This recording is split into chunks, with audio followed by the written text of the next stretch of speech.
Issei Hyoudou had exactly one date in his entire life, and it ended with a spear of light through his stomach. He did not understand, at first, why the pretty girl who called herself Yuma had asked him to meet her in the park after sunset. He did not understand why the fountain had gone quiet, or why the air had turned cold enough to fog his breath in what should have been a warm evening. He understood even less when her clothes changed into something dark and severe, when black wings tore out of her back, when her voice dropped into something ancient and amused. "Would you die for me?" she had asked, smiling the way people smile at something they are about to throw away. He had not answered. There had not been time to answer. There had only been the light, and the pain, and the strange floating calm that came after, the kind of calm his body manufactured because the alternative was screaming.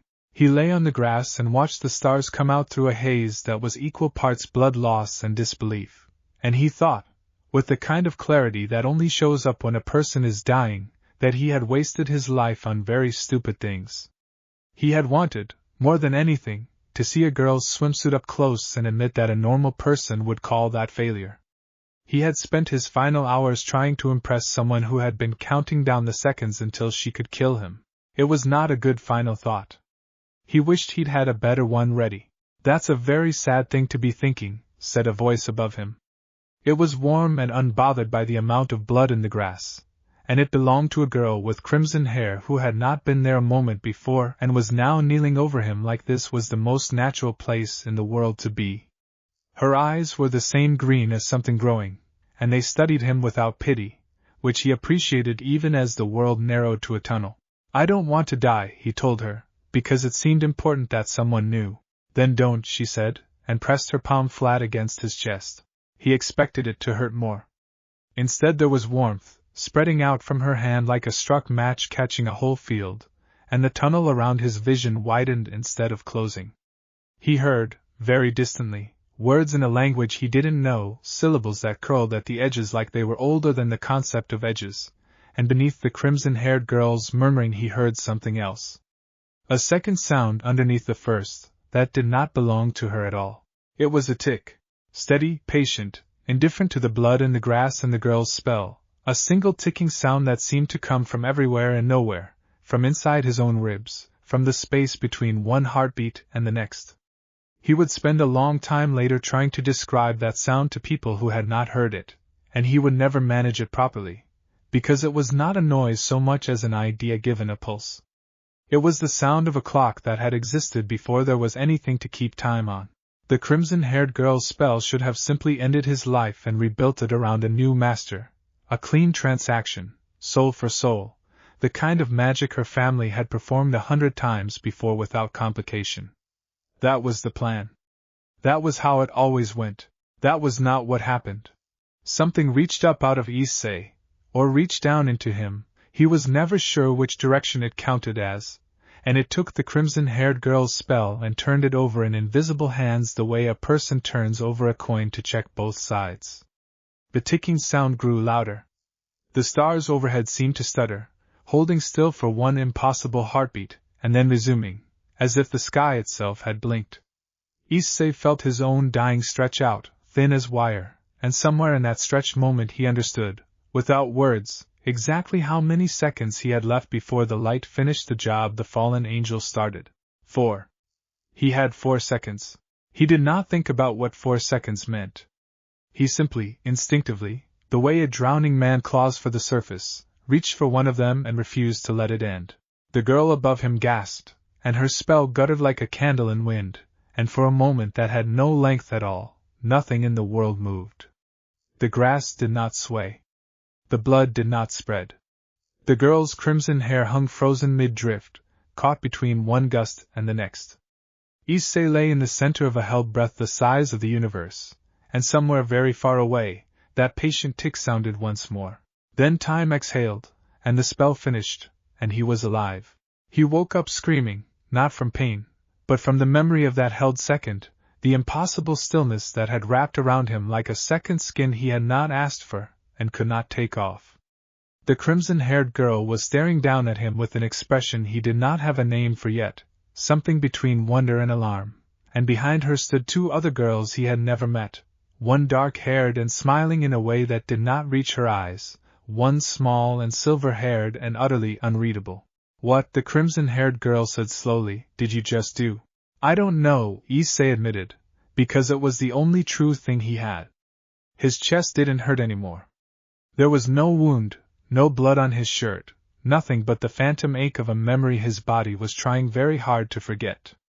I felt like I had 4 seconds left. I didn't want it to be 4 seconds. The dark-haired girl laughed, delighted, the way a person laughs at a magic trick they can't explain. Butcho, I don't think this one came with the instructions. No, the crimson-haired girl agreed, and there was something careful in her voice now, something that had not been there when she was simply saving a dying stranger out of habit and duty. He didn't. She helped him sit up. The world was doing an unsteady thing where it kept almost feeling normal, and then reminding him, in small increments, that it was not. His hand still tingled where he had grabbed for that stretched second. The ticking sound was gone, or at least quiet enough that he couldn't hear it over his own pulse. But he had the distinct impression that it was not gone so much as waiting. My name is Rias Gremory, the crimson-haired girl said. I'm a devil. As of about 90 seconds ago, so are you. Issei processed this the way a person processes information after being murdered and resurrected within the span of a single evening, which is to say, badly. Okay, he said. That's all you have to say? I got stabbed by an angel with wings, he said. A devil telling me she's a devil isn't really moving the needle at this point. The dark-haired girl laughed again, harder this time, and even the silver-haired girl's mouth twitched at one corner before smoothing back into indifference. Rias studied him a moment longer, and something in her gaze had gone very still, the way a person goes still when they are recalculating a plan on the fly. Fallen angel, she corrected gently. Not an angel. There's a difference, and it matters, but that's a conversation for tomorrow, when you've had some sleep and some food and I've had time to figure out what exactly I just put into the world. What do you mean, what you put into the world? Rias didn't answer right away. Instead she reached out and with 2 fingers, gently tilted his chin up, studying his eyes the way a jeweler studies a stone they suspect might be worth more than the setting it came in. When I reincarnate someone, she said carefully, it's supposed to be simple. My family's magic converts a human soul into a devil's, and the number of pieces it takes depends on how much potential that soul has. I used every piece I had on you, because something told me you were worth the investment even before I understood why. That's not the part that worries me. What's the part that worries you? The part that worries me, Rias said, is that for about 1 second in the middle of the ritual, time stopped. Not slowed. Stopped. And it didn't stop because of anything I did. Issei thought about the ticking sound, and the way the stars had held their breath, and he found, to his own surprise, that he believed her completely. That was me, he said. Wasn't it? I think, Rias said, that it was. The silver-haired girl spoke for the first time, her voice flat and quiet in a way that somehow carried further than either of the others. Butcho. If that's true, we need to tell your brother. Not yet, Rias said, quick enough that Issei understood, even in his exhausted, freshly reincarnated state, that this was not a small thing. Not until I know what he actually has. If word gets out that a low-class devil in my peerage might be sitting on something like that, every faction with an interest in the balance of power is going to want a piece of him before he even learns how to walk in his new body. So what do we do? The dark-haired girl asked, still smiling, though the smile had sharpened into something more calculating. Rias looked down at Issei, who was sitting in the grass in a torn, bloody shirt, blinking up at 3 devils like a man trying to read a menu in a language he'd never studied, and something in her expression softened, just slightly, into resolve. We teach him, she said. Quietly. Carefully. And we find out exactly what my family's magic just accidentally attached itself to. Issei, for his part, was mostly thinking about the fact that he was apparently a devil now, that the girl who'd killed him had wings and had called herself Yuma for reasons that suddenly made a lot more sense, and that somewhere in his chest, faint but unmistakable, he could still hear that patient, waiting tick. He didn't know it yet, but the world had just quietly rearranged itself around a 17-year-old with a sacred gear that shouldn't exist, a Longinus so old, and so dangerous that most of the supernatural world had assumed it burned out with its last wielder centuries ago. He didn't know that the moment Rias Gremory's magic had reached for a soul to save, something far older and far more patient than any devil's ritual had reached back. All he knew, lying in the grass under a sky that had, for one impossible second, forgotten how to move, was that he was alive, that he was apparently going to be attending Ko Academy's occult research club from now on, and that the ticking in his chest sounded less like a countdown and more, unsettlingly, like the beginning of one. Rias helped him to his feet. "Get some rest," she told him. "Tomorrow, we start figuring out what you are. And if I don't like the answer?" For the first time since he'd woken up, she smiled, small and genuine. "Then it's a good thing you get to control when tomorrow happens." He didn't understand what she meant by that. Not yet. But the tick in his chest, patient as ever, seemed to agree that he would, soon enough. The old school building at Ko Academy looked, from the outside, like the kind of place nobody had used in decades. Ivy had crawled halfway up one wall, the windows were the old-fashioned kind with wavy glass, and there was a particular hush around it that Issei's neighbors, if he'd had any nearby, would probably have called peaceful. He now understood that the hush wasn't peace. It was a ward. "You get used to it," said the dark-haired girl from the night before, catching his expression as she led him up the front steps. Up close, in daylight, she was even more striking than his half-dead memory had managed to preserve, tall and elegant with a ribbon in her hair and a way of tilting her head that made every sentence sound like it had a second meaning tucked underneath the first. "I'm Akino, by the way. Himejima Akino.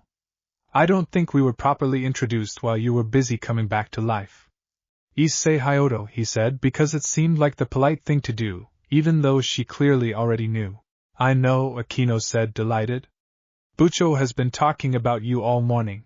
That was not entirely reassuring, given what Bucho had said about him the night before, but Issei followed her inside anyway, because his other option was to go home and try to explain to his parents that he had died, come back as a devil, and would now be attending an after-school club with wings and magic in it, and he did not yet have a version of that conversation that didn't end with someone calling a hospital. The clubroom itself was nicer than he expected, all dark wood and old furniture, with a summoning circle inlaid into the floor that glowed faintly even in daylight. Rias was seated behind a desk that looked like it belonged to a headmaster rather than a high school student, and the silver-haired girl from before was curled into an armchair by the window with a bag of Pocky balanced on the armrest, looking like she would rather be anywhere else. "Koneko," Rias said, following his gaze, "doesn't talk much. Don't take it personally." "I talk when there's something worth saying," Koneko said, without looking up from her Pocky. "There, see," Rias said. "She's warming up to you already." A tall blonde boy Issei hadn't noticed leaned against the wall by the door, arms crossed, watching him with the particular scrutiny of someone deciding whether a new arrival was a threat or an amusement. "Kiba," he said simply, when Issei glanced his way. "Yudo Kiba. Knight of this peerage.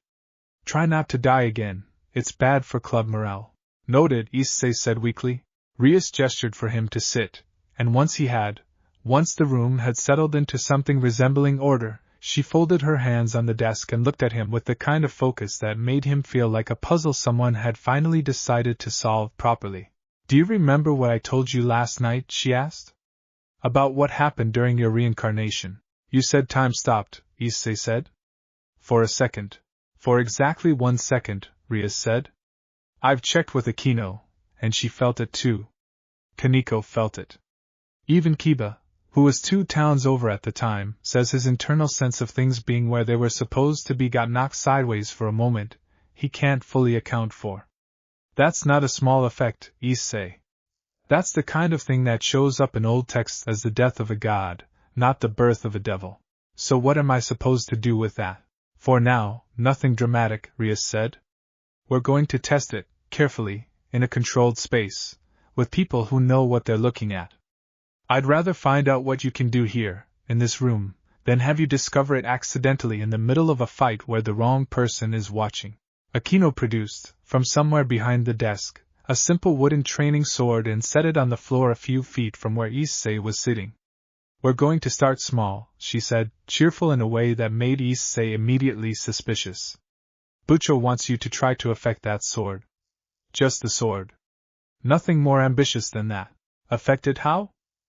However you managed to do it last night, Rias said. You didn't cast a spell. You didn't chant anything. You reached for a second of time and you held onto it because you didn't want it to end. So reach for a second of that sword's time, and see what happens. It sounded, put like that, both impossibly simple and completely impossible, and Issei sat there staring at a training sword on a clubroom floor feeling like an idiot for several long seconds while nothing happened at all. He tried closing his eyes. He tried holding his breath. He tried, with mounting embarrassment, making a grabbing motion with his hand toward the sword, which got him nothing but a muffled laugh from Kiba by the door. Don't try to make it happen, Koneko said unprompted, still not looking up from her pocky. You didn't try last night. You just didn't want something to happen. That's different. Issei blinked at her. It was, he realized, the first genuinely useful thing anyone had said to him since he woke up as a devil, and it had come from the girl who supposedly didn't talk much. He looked back at the sword and thought, instead of trying to make anything happen, about what he didn't want. He didn't want to be helpless in this room the way he'd been helpless in that park, waiting for something to end without any say in when. He held that feeling, small and stubborn, and without any sense of doing something so much as choosing not to let something else happen, he reached toward the sword. The tick returned. Quiet, patient, familiar now in a way that should have scared him more than it did. The sword stopped. Not moved, not glowed, not did anything a training sword typically does when magic touches it. It simply stopped being subject to the room the way everything else was, hanging a half-inch above the floor exactly where it had been when Issei's hand twitched toward it, refusing to fall, refusing to exist in the same flow of seconds as the rest of them. Akino's cheerful expression flattened into something much more serious. Rias half rose out of her chair. Even Kiba pushed off the wall, hand drifting toward the hilt of his own blade out of pure reflex. Issei, Rias said, very carefully, the way a person speaks to someone standing near a ledge. Let it go. Gently. Don't force it, just stop wanting it to stay still. He did, and the sword dropped the remaining half-inch to the floor with a small, ordinary clatter, as if nothing at all unusual had happened to it, as if it hadn't just spent several seconds existing entirely outside the normal passage of time in a high school clubroom. Nobody said anything for a moment. Issei looked down at his own hand like it belonged to someone else.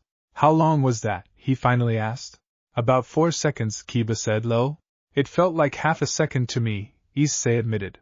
That, Rias said, sitting back down slowly, is extremely concerning, and also extremely interesting, and I would like you to never do that again without me in the room. I didn't mean to hold it that long. I believe you, Rias said. That's what worries me. You weren't trying to hold anything, and you still managed 4 seconds on your very first attempt. Most sacred gear users spend years getting that kind of control. You did it by accident because Koneko told you not to try so hard. Koneko, for her part, looked faintly pleased with herself, in the understated way she seemed to do everything, and popped another pocky stick into her mouth without comment. What is it? Issei asked. The power. Does it have a name? Rias was quiet for a moment, choosing her words the way a person chooses which parts of a very large truth to hand over first. There's an old classification of sacred gears called the Longinus, she said. 13 of them, the strongest that have ever existed, powerful enough that some of them are treated as strategic weapons by every faction that knows about them. Most people believe all 13 are accounted for, held by known wielders, tracked and monitored. There's a 14th that shows up in older, less reliable texts. A sacred gear tied to time itself. Most scholars think it's a myth, or that its last wielder died out centuries ago and the power died with him. You think that's what I have? I think, Rias said, that until an hour ago, I would have told you that was impossible. Now I'm not sure what to think, except that we are going to be extremely careful about who finds out, because a devil with a working sacred gear that can stop time, even for a few seconds, even by accident, is not a rumor I want traveling faster than we can control it. Akino crouched down in front of Issei, resting her chin on her hands, studying him with open, delighted curiosity that had, underneath the playfulness, something sharper and more calculating. "You're going to be very popular," she said. "In all the ways that are dangerous and none of the ways that are fun." "Great," Issei said. "That's exactly what I wanted out of being murdered." Kiba laughed at that, actually laughed, and even Koneko's mouth twitched again, and for a moment the tension in the room eased into something closer to camaraderie. 4 devils and 1 very confused new arrival sitting in an old clubroom while afternoon light came slanting through the wavy old windows. "We'll take it slow," Rias said, and there was something in her voice, underneath the caution, that sounded almost like fondness, the particular fondness of someone who has just found the beginning of something they intend to protect. "1 second at a time, if we have to. You've got a family now, Issei. All of us in this room. Whatever that power turns out to be, you're not carrying it alone."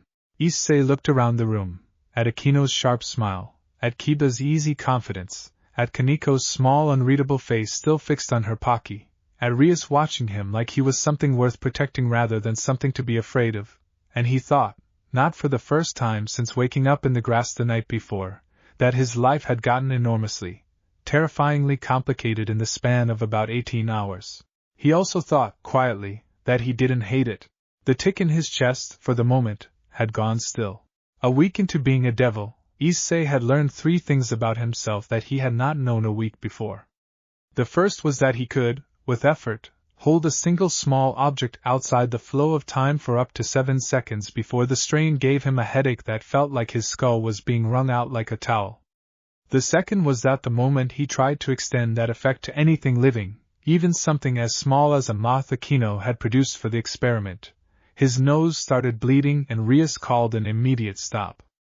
The third was that Koneko Toujou was, without question, the best teacher he had for any of it, despite saying, on average, fewer than a dozen words per session. "You're pushing," she told him, on a Tuesday afternoon in the clubroom, watching him strain against a paperweight that refused to freeze no matter how hard he wanted it to. "Stop pushing." "I'm not pushing," Issei said, sweat beading at his temple. "I'm concentrating." "That's pushing," Koneko said. "Different word." "Same mistake." He let the paperweight go, flopped back against the couch cushions, and glared at the ceiling like it had personally wronged him. "Then what am I supposed to do instead?" Koneko considered this for a long moment, chewing thoughtfully on a Pocky stick, and then, unexpectedly, got up from her armchair and came to sit on the floor across from him, cross-legged, so their eyes were roughly level. "When I use my power," she said, "I don't try to be strong. I already am strong. I just stop holding back the part of me that's already there." She held out one hand, and for a brief moment her nails lengthened into something between claw and blade, catching the afternoon light, before receding just as quickly. "You keep treating your power like something outside you that you have to grab and drag into place. It's not outside you. It's the most inside part of you there is. You don't reach for it. You let it be there."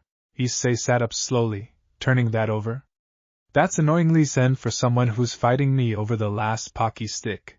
"There's no last Pocky stick," Koneko said, holding up the box, which was, in fact, empty. "I ate them all 20 minutes ago." Despite himself, Issei laughed, and something in the room loosened, the particular tension of 2 people who had only recently met settling into something easier. He looked back at the paperweight on the low table between them and, instead of reaching for the tick in his chest the way he'd been doing all week, he simply let himself notice it was there, the way he might notice his own heartbeat if he stopped to pay attention. The tick answered, quiet and immediate, like it had been waiting to be asked nicely instead of ordered. The paperweight stopped. Not with the strain and the headache of every other attempt that week, but cleanly, easily, the way a held breath releases when a person finally remembers they're allowed to exhale. Issei stared at it, hovering exactly where it had been suspended mid-roll across the table's uneven surface, and felt, for the first time, no pain at all. "There," Koneko said, satisfied, popping the last Pocky stick she'd apparently been hiding into her mouth. "See? You just had to stop trying so hard to be someone with a sacred gear and start being a guy who happens to have one. You're kind of a genius," Issei said, letting the paperweight fall back into ordinary time with a soft thud. "I know," Koneko said, entirely without ego, and went back to her armchair like the conversation had exhausted its allotted importance for the day. Rias, who had been watching from the doorway longer than either of them apparently realized, stepped fully into the room with an expression that mixed relief and something more complicated underneath it. "That's the first time you've done that without me having to catch you before you passed out," she said. "What changed?" "Koneko," Issei said simply, and Koneko, for once, looked faintly embarrassed by the credit, ears going a little pink before she buried her face back in a fresh box of Pocky Aquino had apparently smuggled in for her. Rias sat down on the edge of the desk, studying Issei with the careful attention she seemed to reserve for anything related to his power, though today there was less clinical caution in it, and more of something warmer. "I want to try something a bit bigger tonight," she said. "Nothing living, don't worry. But bigger than a paperweight. I want to see how you handle scale, not just duration." "Bigger like what?" "Like the fountain in the courtyard," Rias said. "It's old, it's ours, and if you break it, nobody will ask questions they shouldn't be asking. I want you to try holding the water. Not the whole fountain. Just the water, mid-fall, for as long as you can manage without hurting yourself." They gathered in the courtyard as the sun went down, the sky bruising into the kind of orange and violet that made the old school building look almost gentle instead of ominous. Aquino and Kiba had come along too, ostensibly to observe, though Issei suspected at least half their motivation was simply wanting to watch him try something new. Koneko sat on the low stone wall around the fountain, swinging her legs, radiating the particular quiet confidence of someone who already knew how this was going to go. Issei planted his feet, watched the water arc up out of the fountain's center spout and curve back down in its familiar, endless rhythm, and did what Koneko had taught him. He didn't reach. He didn't push. He let himself notice the water, the way it existed in each individual moment, and he let the part of him that didn't want that moment to end simply be there, patient, unhurried, sure of itself. The tick answered instantly this time, warm and welcome instead of foreign. The water stopped. Every drop of it, from the highest point of its arc to the ones just beginning to fall, hung suspended in the darkening air like a photograph someone had reached into the world and pulled physically real. Droplets caught the last orange light of the sunset and held it, motionless, 100 tiny frozen sparks scattered across a curtain of water that should have already fallen and hadn't. Aquino made a small, delighted sound. Kiba's mouth actually fell open. Even Koneko stopped swinging her legs. "How long?" Rias asked quietly, not wanting to break his concentration. "I don't know," Issei admitted, and it was true, because for the first time since this whole strange new life had started, he wasn't counting seconds with white-knuckled effort. He was simply holding a held breath and letting it stay held, easy as anything, for as long as it wanted to stay that way. It lasted almost a full minute before he finally, gently, let it go, and the water resumed its fall all at once with a soft rushing patter, splashing back down into the basin like it had never stopped at all. Issei swayed slightly on his feet, more from the strangeness of the silence after than from any real strain, and found Rias's hand steadying his elbow before he even realized he needed it. "A minute," she said, and there was something in her voice now that was not quite fear and not quite awe, something closer to the particular seriousness of a person recalculating, for the second time in a week, exactly how much history they might be standing next to. "Issei, a week ago you could barely hold a paperweight for 4 seconds without a headache. Do you understand what that kind of growth means?" "That I have a very patient teacher," Issei said, glancing at Koneko, who studiously avoided his eyes while looking, despite herself, undeniably pleased. "It means," Rias said, "that whatever's inside you isn't just strong. It's learning you, the same way you're learning it. That's rare. That's more than rare, that's almost unheard of, a sacred gear settling into its host that fast, that comfortably." She hesitated, and for a moment the confident, composed president of the Occult Research Club looked almost young, almost uncertain. "I need you to promise me something." "What?" "That whatever you become," Rias said, "whatever this power turns into as you grow stronger, you'll remember that you chose to stay alive that night in the park because you didn't want to disappear. Not because someone else wanted you to be powerful. Hold on to that. It matters more than you think it does." Issei looked at her, at the fountain behind her already forgetting it had ever stopped, At Koneko on the wall pretending very hard not to be watching this conversation, at Akino and Kiba exchanging a glance that suggested they understood something about Rias's request that Issei didn't yet, and he nodded, because it seemed like the kind of promise a person should make carefully and mean completely. I promise, he said. Somewhere in his chest, quiet, warm, and entirely his own, the tick agreed. The girl who tackled Issei off his feet in the middle of the school courtyard on a perfectly ordinary Thursday morning was, he would later insist to anyone who asked, entirely his own childhood friend and not, as several witnesses claimed, a random attacker in a very short skirt. Issei. Issei, it's really you. He hit the ground with an undignified grunt, blinked up at a face framed by short brown hair and lit up with an excitement so pure it was almost blinding, and it took him a solid 3 seconds, 3 seconds he was uncomfortably aware he could have stretched if he'd wanted to, before the memory clicked into place. Irina? You remember? She sat back on her heels, beaming down at him like he just passed the single most important test of his life. I was so worried you'd forgotten all about me. It's been so long. I kept meaning to write, and then Father Superior kept sending me on assignments, and by the time I looked up it had been years. And now you're all grown up and I almost didn't recognize you except you still make that exact face when you're startled. You've made that face since we were 6. Issei sat up, brushing grass off his uniform, trying to reconcile the enthusiastic girl currently vibrating with joy in front of him with the vague, sun-bleached memories he had of a childhood friend who moved away sometime in elementary school. Irina Shidou. They'd been close once, the kind of close that only exists between children who haven't yet learned to be embarrassed about holding hands in public, and then one day she simply hadn't been at school anymore, and eventually the memory of her had faded into the soft, unspecific nostalgia of things that happened a long time ago to a much younger version of himself. You look really different, he managed. You too. Taller. And you smelled different. She said this with the frank, unself-conscious honesty of someone who had apparently not learned any social filters in the intervening years, leaning in close enough that Issei leaned back on reflex, and her expression shifted, subtly, from delight into something more focused. Something that made the hair on the back of his neck stand up. You smell like a devil, Issei. The courtyard, which had been full of ordinary morning chatter a moment before, seemed to go very quiet around the two of them, though Issei suspected that quiet existed mostly in his own head, born of sudden, sharp alarm. He started, with no idea how the sentence was supposed to end. Irina's serious expression held for another beat, and then split back into a grin so wide it looked like it hurt. I know, silly. I'm not stupid, I felt it the second I got close to you. I'm with the church now. Exorcist Division.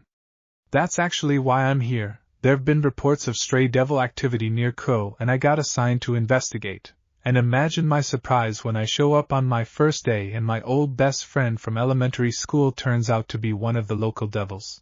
You're not going to, Issei glanced around, lowering his voice despite himself, exorcise me, are you? Of course not. Irina looked genuinely offended by the suggestion, hand pressed to her chest like he'd wounded her.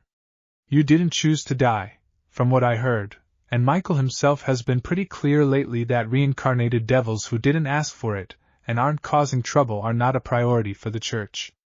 Besides. Her grin turned sly, unexpected on a face that had, until that moment, radiated nothing but wholesome sincerity. I could never hurt my Issei. We're going to get married someday, remember? You promised. Issei, who did not remember promising any such thing, opened his mouth to say so, and found himself interrupted by the arrival of Rias, who crossed the courtyard with the unhurried, deliberate pace of someone who had felt a holy presence enter her territory and intended to be extremely clear about whose territory it was. Good morning, Rias said, pleasant, and entirely unmistakable in the way she positioned herself half a step in front of Issei without appearing to do anything of the sort. I don't believe we've met. Irina Shidou, Irina said, springing to her feet and offering a polite, if slightly stiff, bow. Church Exorcist Division. I'm here on assignment, not business, I promise, and Issei's an old friend, so please don't think I'm here to cause trouble. Rias's gaze flicked between the two of them, assessing, and whatever she saw in Issei's face, some mixture of confusion and genuine, uncomplicated recognition, seemed to ease the tension in her shoulders by a fraction. Rias Gremory, she said. I'm the one who reincarnated him. If you're here about stray devil activity, I'd rather you brought that to me directly than went digging on your own. Territorial disputes tend to go smoother when everyone knows what everyone else is doing. That's fair, Irina said, and something in her easy agreement suggested this was not her first territorial negotiation, despite her age. There have been 3 disappearances near the old industrial district over the last 2 weeks. Church thinks it's a stray, might be more than one, feeding patterns escalating. I was going to investigate on my own, but if you've got people already familiar with the area, I'd honestly rather work together than trip over each other in the dark. Rias considered this for a moment, and Issei watched something calculating pass behind her eyes, weighing risk against opportunity the way she seemed to weigh everything. Come by the old school building after classes, she said finally. We'll compare notes. If it really is a stray, my peerage can handle it, but I'd rather not have a church exorcist stumbling into the middle of a devil fight without coordination first. Deal, Irina said, delighted, and then, before Issei could brace himself, she'd thrown her arms around him again in an entirely different, much less tackling kind of hug, quick and warm and startlingly familiar despite the years between them. I miss you, you know. Even after I stopped being able to visit. I used to pray for you sometimes. Guess I should have prayed harder, considering how that turned out. It's good to see you too, Issei said, awkwardly patting her back, acutely aware of Rias watching the exchange with an expression that had gone carefully, deliberately neutral in a way that somehow communicated more than any obvious reaction could have. Irina pulled back, checked her watch, and made a small, apologetic noise. I've got to report in before I'm late. They're very particular about check-ins on assignment.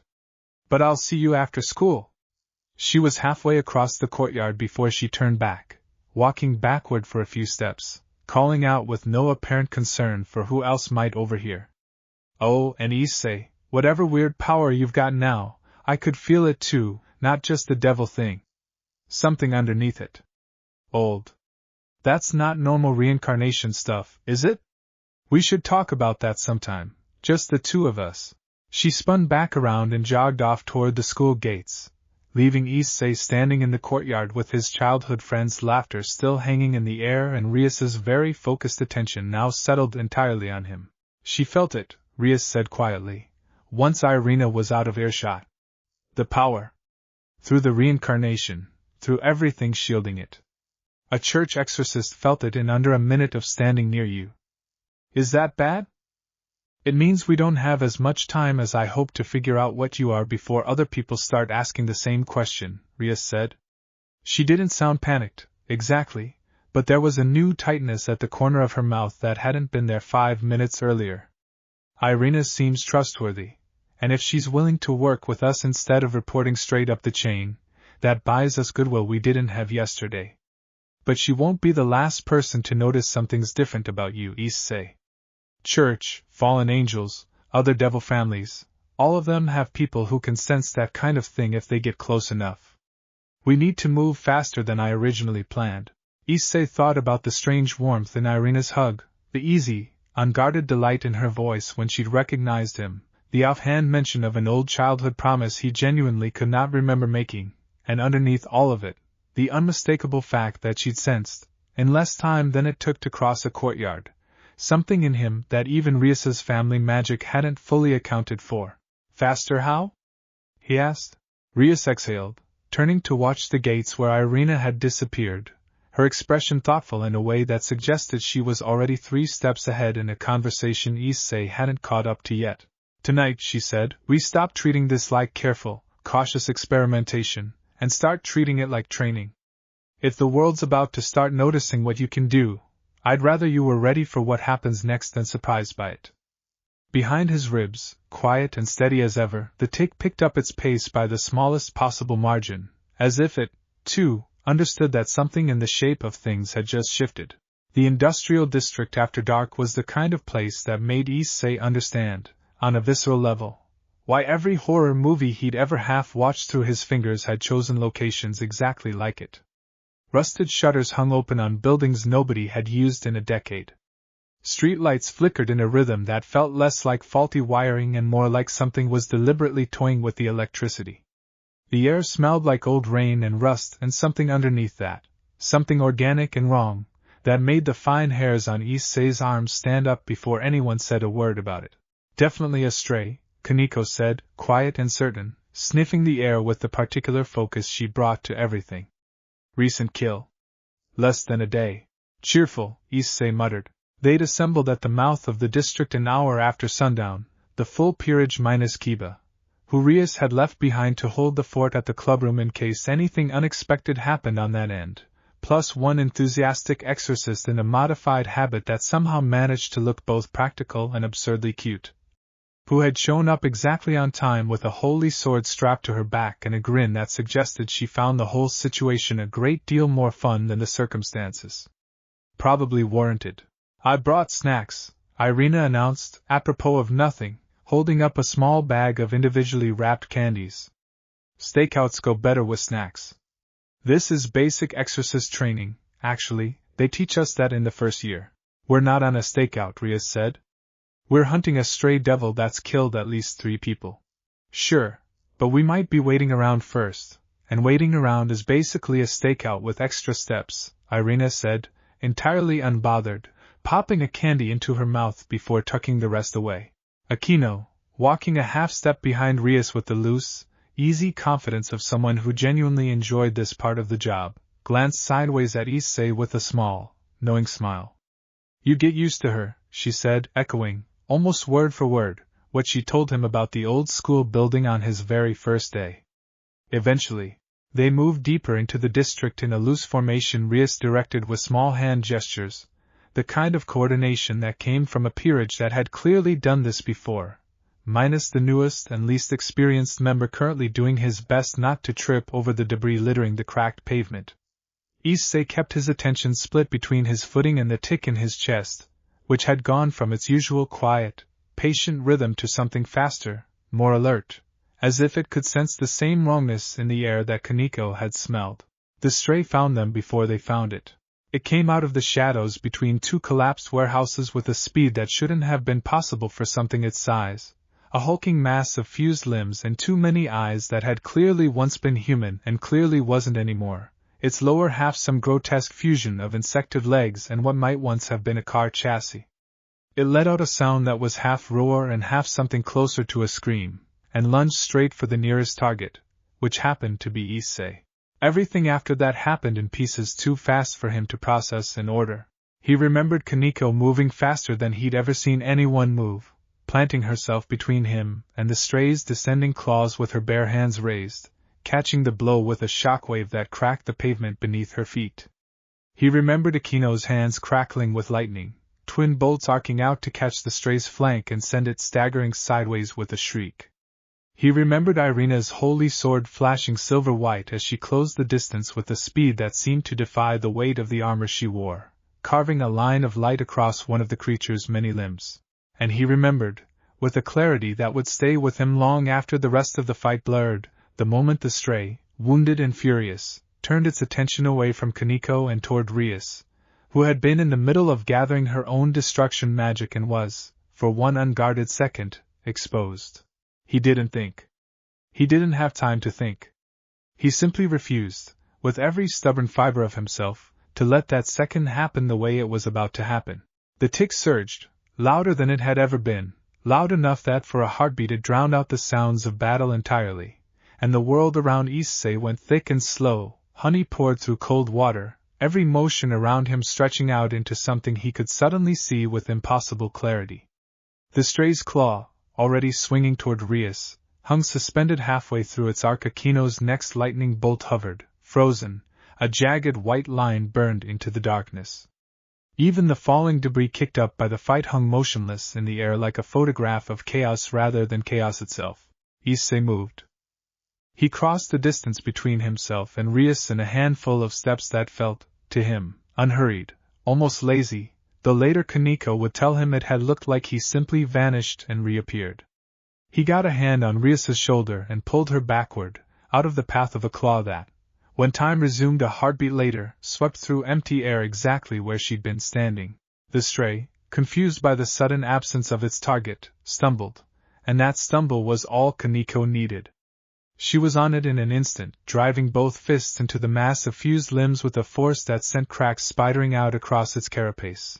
And Akino's frozen lightning bolt, released the moment time resumed, finished what Koneko started, catching the creature full in its exposed throat and dropping it, twitching and finally still, onto the cracked pavement. Silence fell over the industrial district, broken only by everyone's ragged breathing and the distant, ordinary hum of a city that had no idea what had just happened in its abandoned corner. Issei, Rias said very carefully, once she'd caught her breath, what did you just do? I don't know, he admitted, swaying on his feet the way he had after the fountain, though this time the exhaustion hit much harder, a bone-deep weariness that made his knees genuinely threaten to give out. I didn't want it to hit you. I didn't let it. You moved during a full stop, Akino said, staring at him with an expression that had entirely abandoned its usual playful edge. Not just an object. Not just water. You held time still around everyone and everything except yourself, and you moved through it like it wasn't even there. Is that bad? That's a technique most Longinus users never manage in their entire lives, Rias said, quiet, and there was something in her voice that Issei hadn't heard from her before, an unsteadiness that didn't suit the composed, controlled president he'd come to know over the last week and a half. That's not just stopping time, Issei. That's stepping outside of it while everyone else stays trapped inside. Do you understand how dangerous that is, if the wrong person figures out what you can do?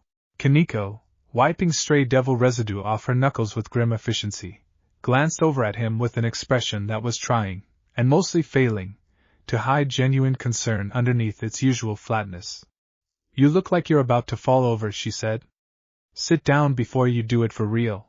Issei took her advice, sitting hard on a chunk of broken concrete, and it was only once he was down that he noticed his nose was bleeding, a thin trickle he wiped away with the back of his hand, staring at the smear of red with a distant, disconnected sort of alarm. Irina crouched down in front of him, sheathing her holy sword and studying him with an expression that had lost every trace of its earlier playfulness, replaced by something focused and serious that made her look, for the first time since she tackled him in the courtyard that morning, genuinely older than 17. I've read about powers like this, she said quietly, mostly to herself, though Issei caught every word. In the old church archives. There's a legend about a being that existed before the current heavens and hells were properly organized, something that governed the passage of moments the way the four factions govern territory now. Most scholars think it's a myth, a story told to explain why time moves forward and never backward, never sideways. If that legend's real, and if it's somehow inside you. She stopped herself, visibly reconsidering how much to say, and settled instead for reaching out and gently wiping the last of the blood from beneath his nose with the sleeve of her habit, an oddly tender gesture in the middle of a battlefield. You need to be careful, Issei. Not just of enemies. Of yourself. Powers like this have a way of asking for more than a person means to give. That's comforting, Issei managed, and Irina's mouth twitched into a small, worried smile that didn't quite reach her eyes.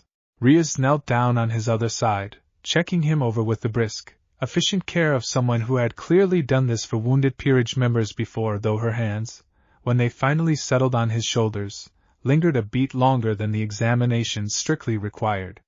You saved my life tonight, she said, quiet enough that it felt like it was meant only for him, even with 3 other people close enough to hear. You didn't have to. I would have gotten out of the way in time, probably. Probably isn't good enough, Issei said. I wasn't going to just watch and hope you were fast enough.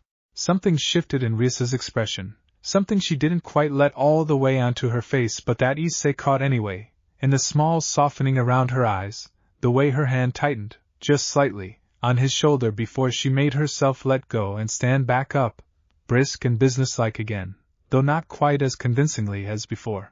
Let's get you home, she said. All of you did well tonight. Koneko, good work keeping him covered. Akino, that lightning finish was clean. Irina. She hesitated, and something that might have been the beginning of real trust entered her voice for the first time since the morning's introduction. Thank you for fighting alongside us instead of just observing. I mean that. Told you I wasn't here to cause trouble, Irina said, brightening back into something closer to her usual cheerful self, though the worry from a moment before hadn't entirely left her eyes. Besides, somebody's got to keep an eye on Issei for me.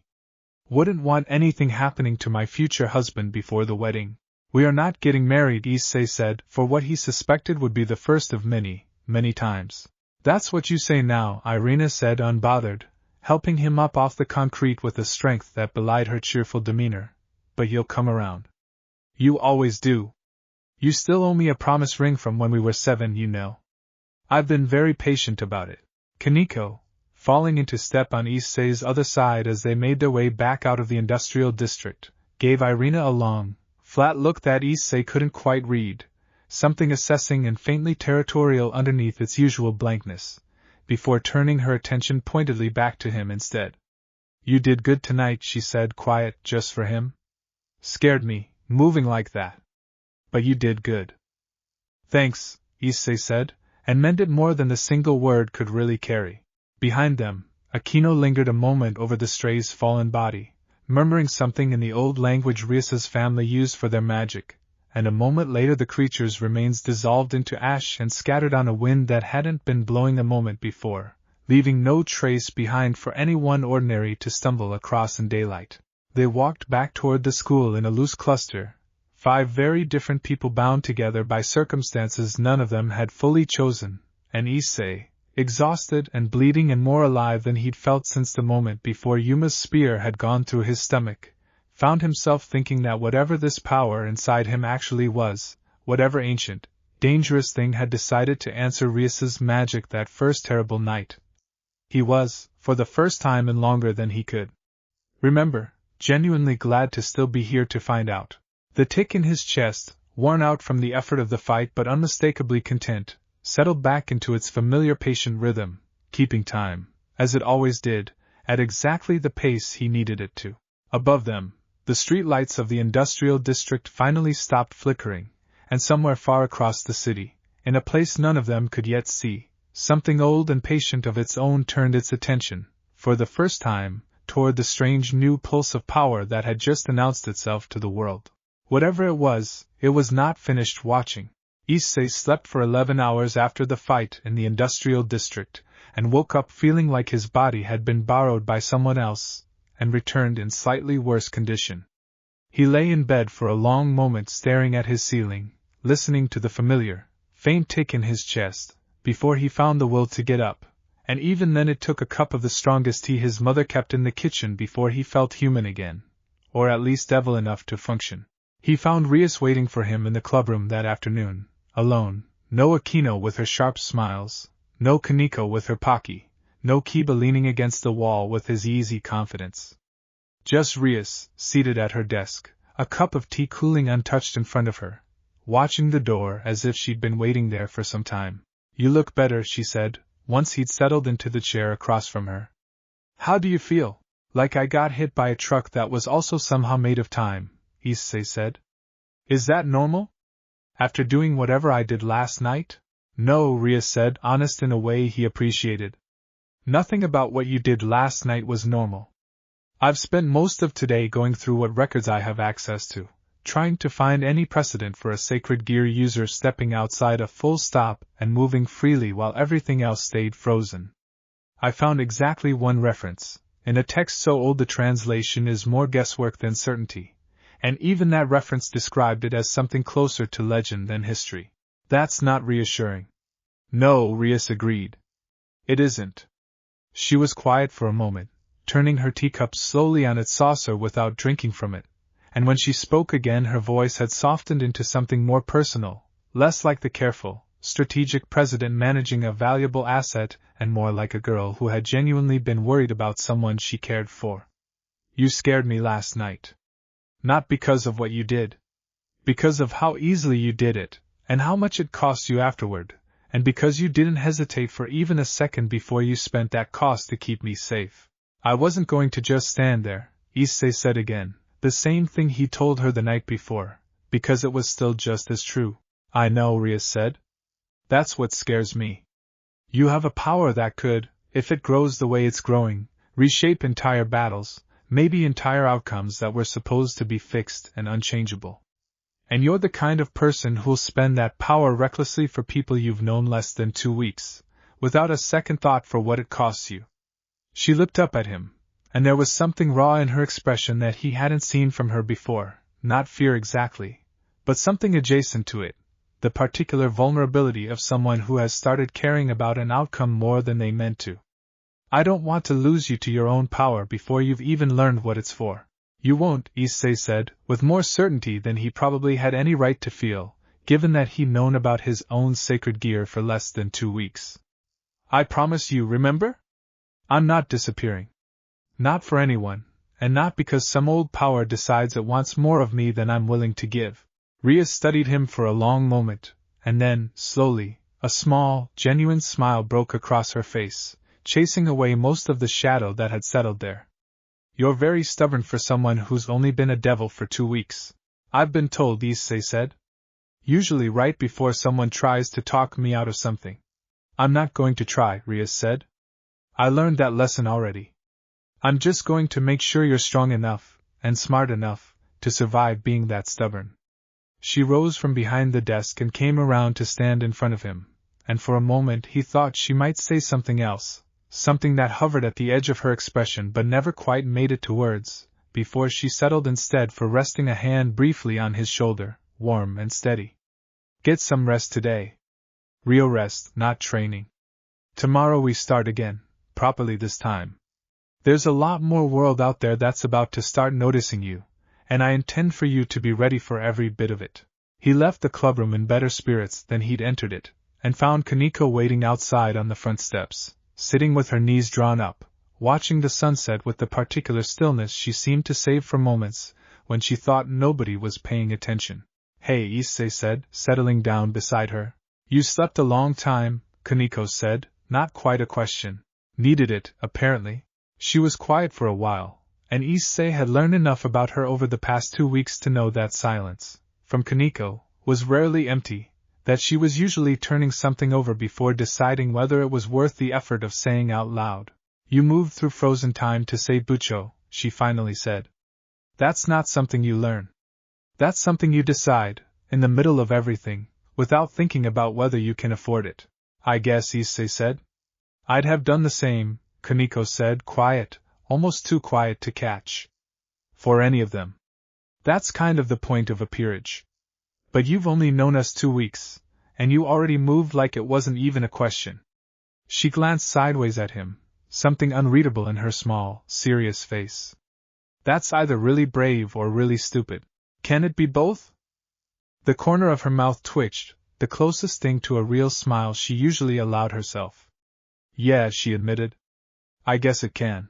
They sat together as the sun finished setting, comfortable in a silence that had, somewhere over the past 2 weeks, stopped being awkward and started being something closer to companionship, and Issei found himself thinking that whatever strange, dangerous road his new life had put him on, at least he wasn't walking it entirely alone. His phone buzzed in his pocket.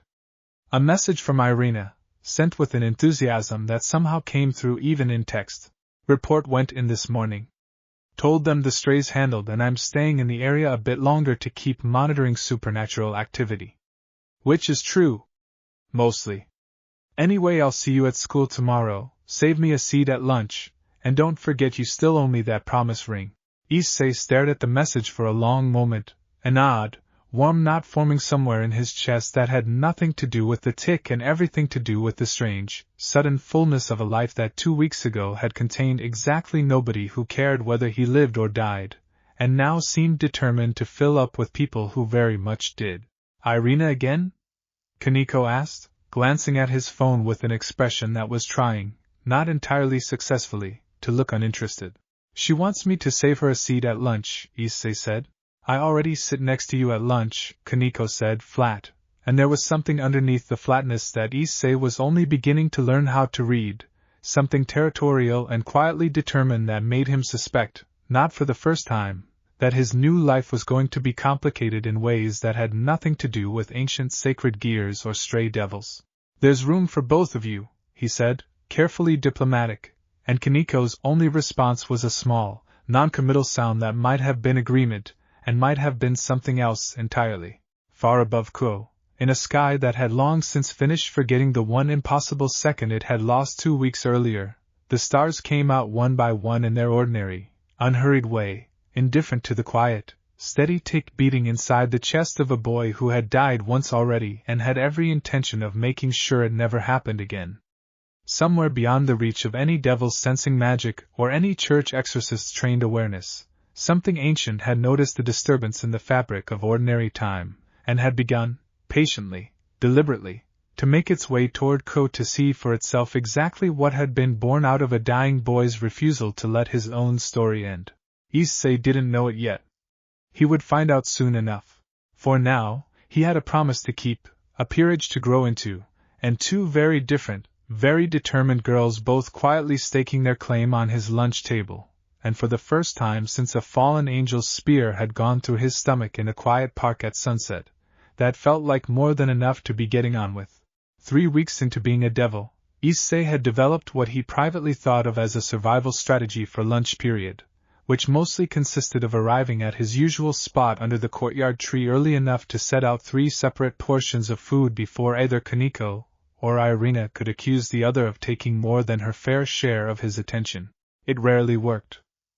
"You gave her the bigger rice ball," Koneko said, not quite an accusation, though the flat certainty in her voice suggested she'd measured the 2 rice balls with her eyes and found the math wanting. "I did not," Issei said, with the weary patience of a man who had had this exact argument on 4 separate occasions that week. "They're the same size. I made them from the same batch." "Mine's bigger," Irina announced cheerfully, holding hers up for comparison, which did nothing to settle the argument, and everything to make Koneko's eyes narrow with the particular intensity she usually reserved for stray devils. "They're the same," Issei repeated, and reached across to swap their plates, which satisfied approximately nobody but did at least end the immediate hostilities. Across the small patch of shade under the tree, Kiba watched the whole exchange with an expression of profound amusement he wasn't bothering to hide, and Akino, seated beside him, looked like she was seriously considering taking notes, for later use as material. "You 2 are going to be the death of him," Akino said, delighted. "A much slower and more embarrassing death than the first one, but a death, all the same." "I'm sitting right here," Issei said. "We know," Koneko and Irina said in unison, which was somehow more alarming than either of them saying it individually, and then they both looked mildly annoyed at having agreed on anything, which restored a rough kind of balance to the group. It had been, all things considered, a good 3 weeks. Issei's control over his power had improved steadily under Koneko's patient, minimalist guidance, and Rias's more structured drills, to the point where he could now hold a small object frozen for close to a full minute without so much as a headache, and larger objects, like the fountain, for shorter but still meaningful stretches. He hadn't repeated the full stop he'd used to save Rias during the stray devil fight, not because he couldn't, Rias suspected, but because every time they tried to test it deliberately, his body had refused to cooperate, as if that particular trick only worked when it mattered enough to override his own caution. "It's not a technique you can drill," Rias had told him, after the 4th failed attempt that week. "It's a decision. You'll do it again when you need to, not before." He hoped she was right. He also hoped he wouldn't need to find out any time soon. Irina, for her part, had settled into an odd, unofficial position somewhere between exorcist liaison and permanent lunch table fixture, spending most afternoons after her official reporting duties hanging around the old school building under the loose pretense of continued monitoring. Though everyone involved understood by now that the monitoring had become secondary to simply wanting to be near Issei again after years apart. Rias had not objected, not directly, though Issei had noticed the careful, measuring look she sometimes gave Irina when she thought nobody was paying attention, the same calculating expression she wore when assessing a potential threat, except softened, somehow, by something that looked almost like reluctant respect. "Bucho wants to see you after school," Kiba said, once the lunch chaos had settled into something more peaceful. "Something about the Gregory." The what? Fallen Angel Leadership, Aquino explained, taking a delicate bite of her own lunch. The organization that governs fallen angels the way the devil houses govern us. There's been some quiet movement in their ranks lately. Bucho wants to talk it through before it becomes a bigger conversation than it needs to be. Irina's cheerful expression sobered slightly at that, and she set down her chopsticks with unusual care. I heard something about that too, actually. Church intelligence picked up chatter a few days ago. Apparently a small cell operating near Ko went quiet right around the time your stray devil showed up, and nobody's been able to confirm whether they relocated or whether something happened to them. You think it's connected? Issei asked. I think, Irina said, choosing her words with a seriousness that felt out of place against the backdrop of the sunny courtyard and the half-eaten rice balls, that a fallen angel killed you once already, and then something ancient and powerful woke up inside you in the process of bringing you back. And I think it would be a remarkable coincidence if the fallen angels who used to operate in this territory just happened to vanish right around the same time, for reasons that had nothing to do with any of that. The table went quiet for a moment, the earlier lightness of the lunch period draining away into something more sober. Koneko's grip on her Pocky box had gone tight enough to bend the cardboard. You think Yuma's people are still watching, Issei said slowly. I think somebody killed you on purpose, specifically, not at random, Irina said. And I don't think whoever gave that order is the type to walk away just because the job didn't stick the way they expected. Kiba's easy amusement from earlier had entirely evaporated, replaced by the sharp, focused attention of someone recalculating a threat assessment in real time. Bucho's going to want to hear all of this directly, he said, before whatever's coming gets any closer than chatter and vanished cells. They filed toward the old school building after the final bell with considerably less of the lunch table's earlier lightness, Irina falling into step beside Issei with an expression that had lost most of its playful edge, replaced by something more serious that made her look, again, older than her years in a way that still occasionally caught him off guard. Hey, she said quietly, low enough that only he could hear over the general noise of students filing out of the building around them. Whatever's coming. I'm not going anywhere. Church assignment or not, old friend or not, whatever this turns into, I'm staying close. You don't have to do that, Issei said. This isn't your fight. You've got your own chain of command, your own responsibilities. Issei. Irina's voice had gone very steady, very certain, stripped of its usual bubbly cadence in a way that made the sentiment underneath it land harder than any amount of enthusiasm could have. You died once because something wanted you dead badly enough to send an angel wearing a pretty face to do it personally. I am not spending the rest of my life wondering if I could have stopped it happening a second time because I decided my paperwork mattered more than you did. He didn't have a good answer for that, so he didn't try to find one, and they walked the rest of the way to the old school building in a silence that felt, despite everything, less heavy than it should have. Koneko caught up to them just before the entrance, falling into step on Issei's other side without a word, and for a moment the three of them walked together in a loose, protective formation that nobody had explicitly arranged and that all of them, somehow, understood anyway. Inside, Rias was waiting behind her desk with a look on her face that Issei had learned, over the past 3 weeks, to associate with genuinely bad news, the particular stillness of someone who had spent the hours since lunch confirming something she'd hoped wouldn't turn out to be true. Sit down, she said. All of you. We have a problem, and I'd rather explain it once. The tick in Issei's chest, quiet through the whole walk over, picked up its pace by the smallest possible margin, the way it always seemed to when something in the shape of the world was about to shift again. Rias let the silence stretch a moment longer than necessary, the way she always did when she wanted a room to understand that whatever came next deserved its full attention. And then she reached into the desk drawer and set a photograph down on its surface, turned so everyone could see it. It showed a nondescript apartment building on the edge of Koa's older district, the kind of place nobody looked at twice, except for the fact that one entire corner of the top floor had been burned down to blackened struts and scorched concrete. That building housed a small fallen angel cell, Rias said. 3 operatives, as far as our intelligence could confirm. One of them was the fallen angel who killed you, Issei. The other 2 were her support, watching the territory, feeding information back to whoever gave the order. Was, Issei repeated. Past tense. The building burned 2 nights ago, Rias said. Not from any spell signature we recognize. Not devil magic, not holy magic, not standard elemental destruction. Sona's peerage found traces of something else entirely when they investigated this morning, something that read, in her words, like time itself had been forced backward and then snapped forward again hard enough to combust the air in the room. The temperature in the clubroom seemed to drop several degrees, though nothing about the air itself had actually changed. Issei felt the tick in his chest go very still, the way it sometimes did right before something important, as if even it understood the weight of what Rias had just described. You think that's connected to me, he said. I think, Rias said carefully, that whatever slept inside your sacred gear for however many centuries it took to find you has apparently attracted attention from something with a similar power set, and that something just burned down the operation responsible for your death, for reasons we don't yet understand and can't yet confirm are friendly. A new voice cut into the conversation from the doorway, cool and precise. Which is why I insisted on being here for this part of the discussion.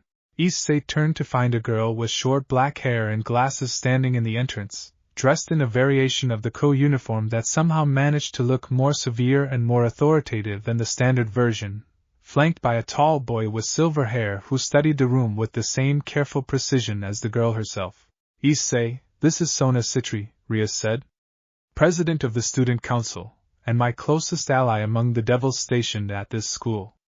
Her peerage has been investigating the burned buildings since this morning.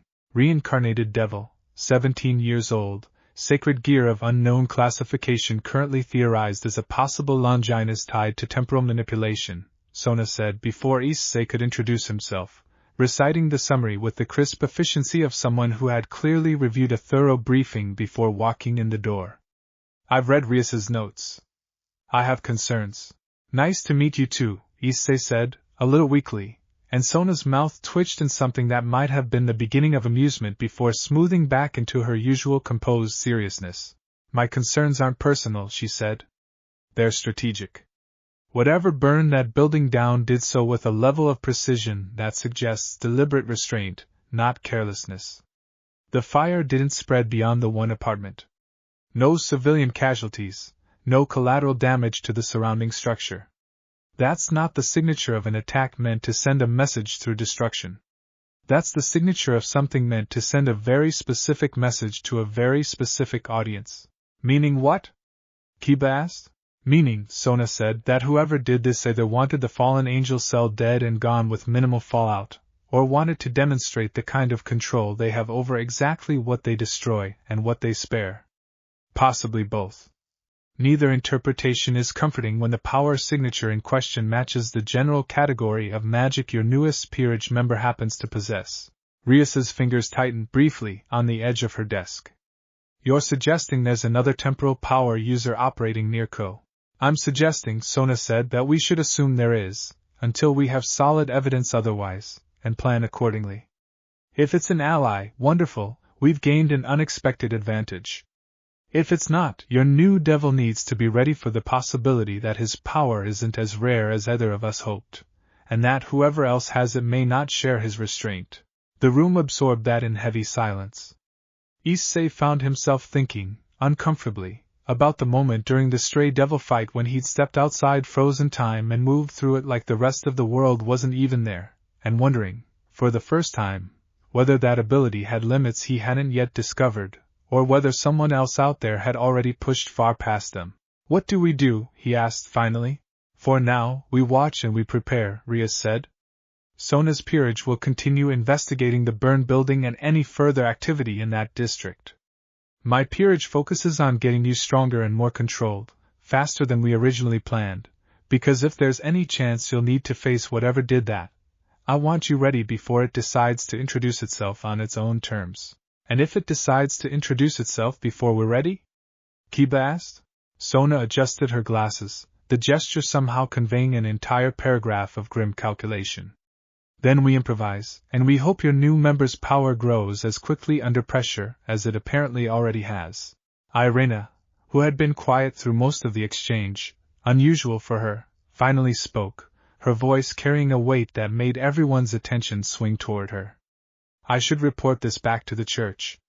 Not the specific detail about Issei's power, that stays with this room, but the burn cell, the unusual signature. If something with this level of capability is operating in the area, my superiors will want to know regardless of whose side it turns out to be on. Do you trust your superiors to keep that information contained? Rias asked, not unkindly, but directly. Irina hesitated, and the honesty of that hesitation said more than any answer could have. Mostly, she said. There are always politics. Always people who'd rather use information than sit on it. But I trust the people directly above me, and I think withholding something this significant would cause more problems than reporting it carefully would. Rias considered this, weighing it the way she seemed to weigh everything, risk against necessity, and finally nodded. Report it. Carefully, as you said. I'd rather have the church aware and cautious than blindsided and reactive if this turns into something bigger. The meeting wound down from there into logistics, patrol schedules, an agreement that Issei's training would shift focus toward combat readiness rather than the slower, exploratory pace they'd been using, and a tentative plan for Sona's peerage and Rias's to coordinate more closely on monitoring the district where the burned building stood. Through all of it, Issei found himself only half listening, his attention caught instead on the photograph still sitting on Rias's desk, the blackened corner of a building where 3 people who had once conspired to kill him had apparently met an end far more sudden and far stranger than anything he'd imagined for them. He didn't feel sorry for them, exactly. But he did feel, for the first time since waking up as a devil, a distinct and uncomfortable awareness that the world he'd been pulled into was bigger and stranger and more dangerous than even Rias's careful briefings had prepared him to expect, and that somewhere out there, something with a power that might mirror his own was moving through the shadows of Ko with a precision that suggested it already knew exactly what it wanted. He just didn't yet know if that thing wanted the same things he did. The tick in his chest, quiet and watchful, offered no answers, only its steady, patient rhythm, keeping time the way it always did, waiting, as it always seemed to be waiting, for the moment it would matter most. Training changed after the meeting with Sona, shifting from the careful, exploratory pace of the previous 3 weeks into something with considerably more urgency behind it. Rias cleared her schedule for the following week almost entirely, delegating club business to Akino and combat drills to Kiba and Koneko in rotation, and threw herself into Issei's development with the focused intensity of someone who had decided, quietly and completely, that she would not be caught unprepared a second time. Again, she said for what felt like the 100th time that afternoon, watching him try to hold 2 separate objects frozen simultaneously across the width of the clubroom, a task that had, until that week, been entirely beyond him. Issei wiped sweat from his forehead and reset his stance, glancing at the tennis ball hovering near the window and the training dagger suspended above the low table, both caught mid-fall in the last successful attempt, both currently threatening to drop the moment his concentration wavered even slightly. This is harder than one object, he said, mostly to buy himself another few seconds before trying again. It's supposed to be, Rias said, not unkindly. You held time still around an entire battlefield during the stray devil fight. 2 objects should be well within your range if you approach it the right way. That was different. I wasn't trying to hold anything specific. I was just trying to not let something happen. Then don't try to hold 2 objects, Koneko said, from her spot in the armchair, not looking up from the Pocky box that had become a near-permanent fixture of every training session. Try to not let 2 things happen. Issei turned that over, and something about the reframing clicked in a way that pure effort never seemed to manage. He stopped thinking about the tennis ball and the dagger as separate tasks requiring separate attention, and instead let himself simply not want either of them to finish falling, the same undemanding, patient refusal that had worked on the fountain weeks earlier. The tick answered, warm and immediate, and both objects steadied in the air at once, hanging motionless with none of the visible strain that had accompanied every previous attempt. There, Rias said, satisfaction warming her voice. That's the shape of it. You keep treating this power like a muscle you have to flex harder for bigger results, but it isn't. It's closer to intention. The bigger the intention, the bigger the effect, provided the intention stays simple. Koneko's better at explaining this than either of us, Issei admitted, letting both objects drop and turning to give her a grateful look. Koneko shrugged, unbothered, though her ears had gone faintly pink again, the same tell she always gave when praised in front of other people. I just say what makes sense. You're the one who has to actually do it. Rias watched the exchange with an expression Issei couldn't quite read, something thoughtful underneath the pride, and after a moment she set down the notes she'd been keeping and came to sit on the edge of the low table, close enough that Issei had to look up slightly to meet her eyes. I want to try something today that we haven't attempted yet, she said. Something with real risk attached, so I need you to tell me honestly if it feels like too much. What is it? Reversal, Rias said. Not stopping time. Not moving through a stopped moment. Actually pulling something backward, even briefly, undoing a small amount of damage that's already happened. She held up her own hand, and Issei noticed, for the first time, a thin, healing scrape along her knuckles that he hadn't seen before. I got this in a sparring session with Kiba yesterday. Small, harmless, already healing on its own. I want you to try undoing it. If it works, it tells us something important about the ceiling of what you can do. If it doesn't, or if it costs too much, we stop immediately, and we don't try again until you're stronger. Issei looked at the small scrape, unremarkable, already scabbing over at the edges, and felt a flicker of genuine uncertainty that hadn't been present for any of the earlier, safer exercises. What happens if I get it wrong? I don't know, Rias admitted, with the honesty she seemed to reserve specifically for conversations about his power. That's the point of finding out carefully, here, with people who can help you if something goes wrong, instead of discovering the limit in the middle of a fight against something dangerous. He took her hand, more carefully than he'd handled anything all week, and studied the small wound the way he'd learned to study any object he meant to affect, letting himself notice it fully before reaching for the tick in his chest. This felt different from the start, heavier somehow, the way pulling against the current feels different from simply floating in still water. He didn't just need to refuse an ending. He needed to ask something to happen that had already, technically, finished happening. He thought about Koneko's advice, about not pushing, about letting the power be the most inside part of him rather than something reached for, and instead of forcing the wound backward, he simply let himself want, quietly and completely, for it to have not happened yet. The tick answered, slower this time, more effortful, like a key turning in a lock that hadn't been oiled in years, and the skin along Rias's knuckles rippled, faint and strange, the small scab receding, the raw pink beneath it smoothing back into unbroken skin, until the scrape was simply gone, as though Kiba's blade had never grazed her at all. Issei's vision swam immediately, a wave of exhaustion crashing over him so fast he barely registered Rias's hand tightening around his before his knees buckled and Koneko was suddenly there, catching him under one arm with the same reflexive speed she'd shown during the stray devil fight. Easy, Rias said, alarm sharpening her voice as she caught his other side. Issei, stay with me. How do you feel? Tired, he managed, the word coming out thick and slow. Really, really tired. Like I ran somewhere far. Backward.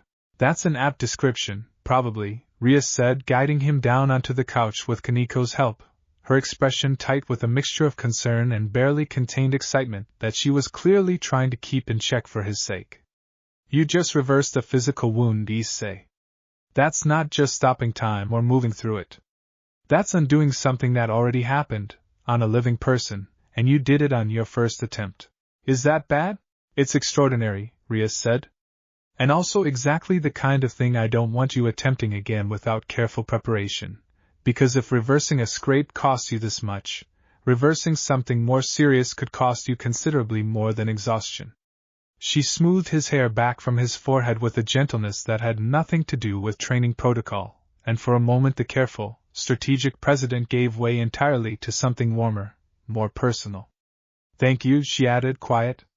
For trying, even though I could see it scared you a little. You asked, Issei said, eyes already drifting shut despite his best effort to stay upright. Wasn't going to say no. Koneko, still bracing him from the other side, made a small, disapproving sound. You say yes to everything, she said. Somebody's going to ask you for something you shouldn't give, one of these days, and you're going to say yes to that too. Not to anything that matters, Issei mumbled, already half asleep against the couch cushions. Promise. Koneko looked at him for a long moment, something complicated moving behind her usually flat expression, and then, carefully, she pulled a blanket down from the back of the couch and draped it over him with a gentleness that belied everything about how she usually carried herself. Let him sleep here for a while, she told Rias, quiet.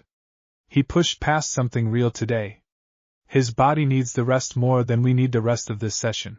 Rias nodded, watching Issei's face slowly smooth into genuine sleep, and something in her own expression settled into a decision that had clearly been building for longer than just this one afternoon. We're getting close to something important, she said, mostly to herself. I don't know what yet. But whatever's out there that burned down that building, whatever's been watching this power grow from a distance, I think it's going to want a closer look sooner rather than later. Are we ready for that? Koneko asked. Rias looked down at Issei, asleep and exhausted from giving away a piece of himself to undo a wound that hadn't even been serious to begin with, and her expression, when she finally answered, held equal parts pride and worry in a combination that suited her exactly as well as it suited anyone who has started to care about someone more than strategy alone would recommend. We will be, she said. Soon. We have to be. Outside, the afternoon light slanted long and gold through the old clubroom's wavy windows, and the tick in Issei's chest, worn thin from the day's effort, kept its patient rhythm regardless, counting seconds the way it always had, indifferent to how tired the boy carrying it had become, only ever certain that there would be more seconds still to come. The message came through on Irina's phone during a Thursday evening walk home, one of the small, ordinary rituals that had settled into place over the past few weeks without either of them quite deciding to make it a habit. Issei walking her partway back toward the church-affiliated housing where she stayed while on assignment, either of them in any particular hurry to reach the end of the route. She stopped mid-sentence, checking the screen with a small frown that looked out of place on a face that spent most of its time arranged into cheerful enthusiasm, and Issei watched something shift behind her eyes as she read. Everything okay?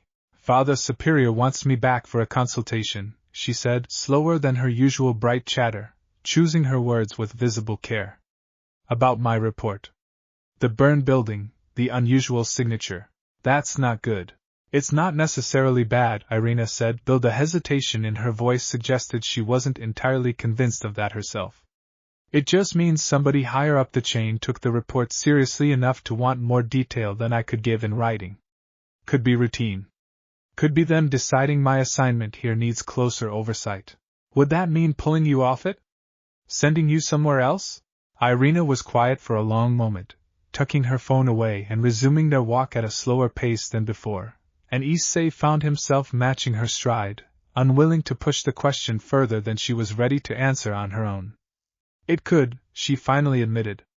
It's not likely, not yet, but it's possible. If they decide the situation here is more significant than a single exorcist should be handling alone. They might want to send additional personnel. Or reassign the whole case to someone more senior. Would that be so bad? More help, I mean. It depends who they send, Irina said, and something in her tone made Issei glance sideways at her, catching an expression far more guarded than anything he'd seen from her since she tackled him in the courtyard weeks earlier. Not everyone in the church shares my view on devils, Issei. Most of the higher ranks are reasonable, but there are exceptions, people who see any reincarnated soul as a tragedy to be corrected rather than a person to be left alone. If someone like that gets assigned to this case instead of me, they're not going to care that you didn't choose what happened to you. They're just going to see a devil with dangerous power sitting in the middle of their territory, and they're going to want to do something about it. The walk fell quiet after that, the easy warmth of the evening tightening into something more careful, and Issei found himself, not for the first time, reckoning with the fact that his existence itself had become a piece on a board he hadn't asked to be placed on, watched and weighed by people he never meet from institutions he barely understood. Are you scared of that? He asked, finally. Someone coming to correct me? Terrified, Irina said, immediate and honest in a way that startled him with its lack of hesitation. Not for me.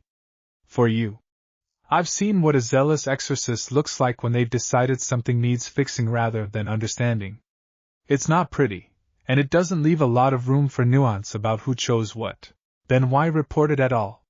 You could have kept it quieter. Irina stopped walking entirely, turning to face him fully under the amber glow of a streetlight that had just flickered on against the deepening evening, and her expression had none of its usual playfulness left in it, replaced by something older and more serious than he was used to seeing from her. Because hiding it would be worse, she said. If something with a power like yours is really operating in Ko, and I sat on that information and it turned out to be dangerous, more people than just you could get hurt because I decided protecting you mattered more than protecting everyone else. I couldn't live with that. But that doesn't mean I'm not scared of what happens if the wrong person decides to act on the report I filed. I don't want you getting in trouble because of me. You're not the one putting me in trouble, Irina said, softer now, closing the small distance between them until she was close enough that Issei could see the genuine worry underneath her usual bright confidence. I chose this, all of it, the moment I decided to keep coming around instead of filing a clean report and walking away. I'd choose it again. I just wanted you to understand what it might cost, so you're not blindsided if things get complicated. He didn't have a good response ready, so instead he did the thing that felt most honest in the moment, reaching out and gently taking her hand, the same steady, deliberate gesture he might have used to hold something still in time, except this time there was nothing to freeze, nothing to reverse, just two people standing under a streetlight with more uncertainty ahead of them than either particularly wanted to admit. Whatever happens, he said, I'm not going to let anyone hurt you because you chose to stand next to me. I don't care what kind of power they send after this. You're not paying that price alone. Irina's breath caught, just slightly, and for a moment the careful, serious expression she'd been wearing cracked into something softer, more vulnerable, before she recovered it into a small, genuine smile that had none of her usual performative enthusiasm behind it. That's very brave of you to promise, she said, considering you don't actually know what you'd be up against. I've been dealing with unknowns since the day I died, Issei said. Doesn't seem worth stopping now. She laughed at that, real and warm, and some of the tension eased out of her shoulders, though not all of it, the worry still sitting somewhere underneath the returning lightness. You've gotten braver, she said. Or maybe you were always like this, and I just forgot, because we were kids and everything feels brave when you're a kid. Maybe both. They resumed walking, her hand still loosely in his, either of them commenting on it, the silence between them easier now than it had been a few minutes before, filled with the particular comfort of two people who had decided, without needing to say it aloud, that whatever came next, they would be facing it together rather than separately. I have to go back for the consultation this weekend, Irina said, as they finally reached the edge of the church housing block, the conversation circling back around to where it started, softer now for having taken the detour through everything underneath it. I'll be gone a few days. I'll try to keep it quiet, keep the report as narrow as I can without lying outright, but I can't promise how it lands once it's out of my hands. I'll be here when you get back, Issei said. Whatever happens. You'd better be, Irina said, and there was a warning in it, gentle but real, the particular seriousness of someone who had already lost enough people in her line of work to take the promise lightly. I mean it, Issei. Don't do anything reckless while I'm gone. Save the world saving for when I can watch. No promises, he said, and she swatted his arm, laughing despite herself, before turning toward the gate with a final glance back that held more warmth in it than either of them had probably meant to show. He watched her disappear inside, and then turned back toward home himself, the evening walk finished but the weight of the conversation settling into his chest alongside the familiar tick, quiet and steady, keeping its patient rhythm even as the world around him grew more complicated with every passing week. Somewhere beyond the borders of Ko, in offices and chapels he would never see, decisions were already being made about what to do with a boy who had died once and refused, quietly and completely, to let it happen a second time, and none of those decisions, whatever they turned out to be, were going to ask his permission first. Issei felt the wrongness before he saw anything, a strange pressure against the tick in his chest that he had never experienced before, like a second clock somewhere nearby, ticking to a rhythm that didn't match his own and seemed, faintly, to be listening for it in return. He was alone, which in hindsight was the first mistake, walking the last stretch home from the old school building after a training session that had run late into the evening, the streets around him empty in the particular way that Koa's quieter districts emptied out once the shops closed, and the students dispersed toward their various homes. He told himself, walking that stretch 100 times before without incident, that nothing about it required an escort. The streetlights ahead of him flickered, all three in a row, in perfect unison, and then went out entirely, plunging the block into a darkness broken only by the distant glow of the main road 2 streets over. "You feel that too, don't you?" said a voice from the shadows between 2 buildings, calm and unhurried, either male nor female in any way he could pin down, the kind of voice that seemed to arrive from several directions at once before settling into a single point ahead of him. "The other clock. It's rude of it, isn't it, to keep interrupting yours?" Issei stopped walking, every instinct honed by weeks of Koneko's training screaming at him to be ready for anything, though ready for what, exactly, he had no idea. "Who's there?" A figure stepped out of the darkness between the buildings, and Issei's first confused impression was that it looked almost ordinary, a tall, slim person in dark, nondescript clothing, features blurred somehow at the edges in a way his eyes kept sliding off of, as if the details refused to stay fixed in his memory even as he looked directly at them. "You can call me a lot of things," the figure said. "Most of them wouldn't mean anything useful to you yet. What matters is that I've been listening to your clock tick for 3 weeks now, getting louder every day, and I finally decided it was worth introducing myself before you got yourself into more trouble than that sacred gear of yours knows how to get you out of. You burned down that apartment building," Issei said, understanding arriving in a cold rush. "The fallen angel cell. I removed a liability," the figure corrected, mild, unbothered. "They killed you once, and whatever slept inside you woke up because of it. I don't particularly care about revenge on your behalf, if that's the conclusion you're reaching for, but I do care about loose threads, and 3 fallen angels with intimate knowledge of exactly how your power first manifested counted as a very loose thread indeed. That's not an answer." "Who are you? What do you want?"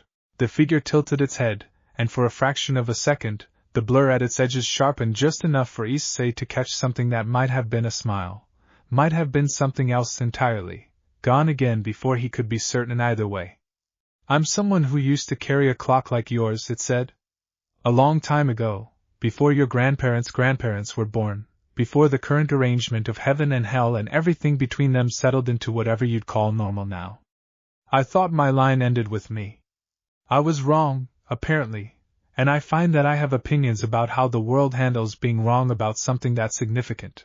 The tick in Issei's chest had gone strange, fast and uneven, responding to the second rhythm nearby in a way that made his skin crawl, some instinctive part of him recognizing kinship and danger in the exact same breath. "Are you here to hurt me?" "If I wanted you dead," the figure said, and there was something almost gentle in how plainly it said the words, "you'd have been dead the moment I stepped out of this shadow, before you finished forming the question. I'm not here for that.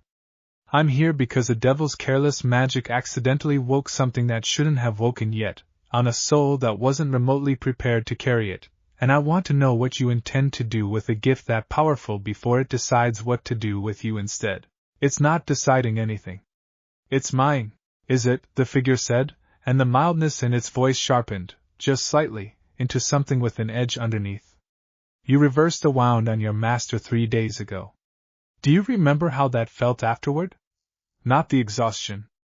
The moment right before, when you weren't sure if the power would let you take back what you'd asked it to give. That hesitation wasn't caution, boy. That was recognition.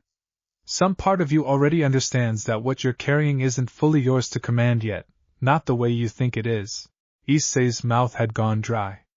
He hadn't told anyone outside the peerage about that moment, that flicker of uncertainty right before the reversal took hold, and yet the figure described it with a precision that suggested it had been watching far more closely, and for far longer, than 3 weeks of quiet observation from the shadows. "How do you know that?"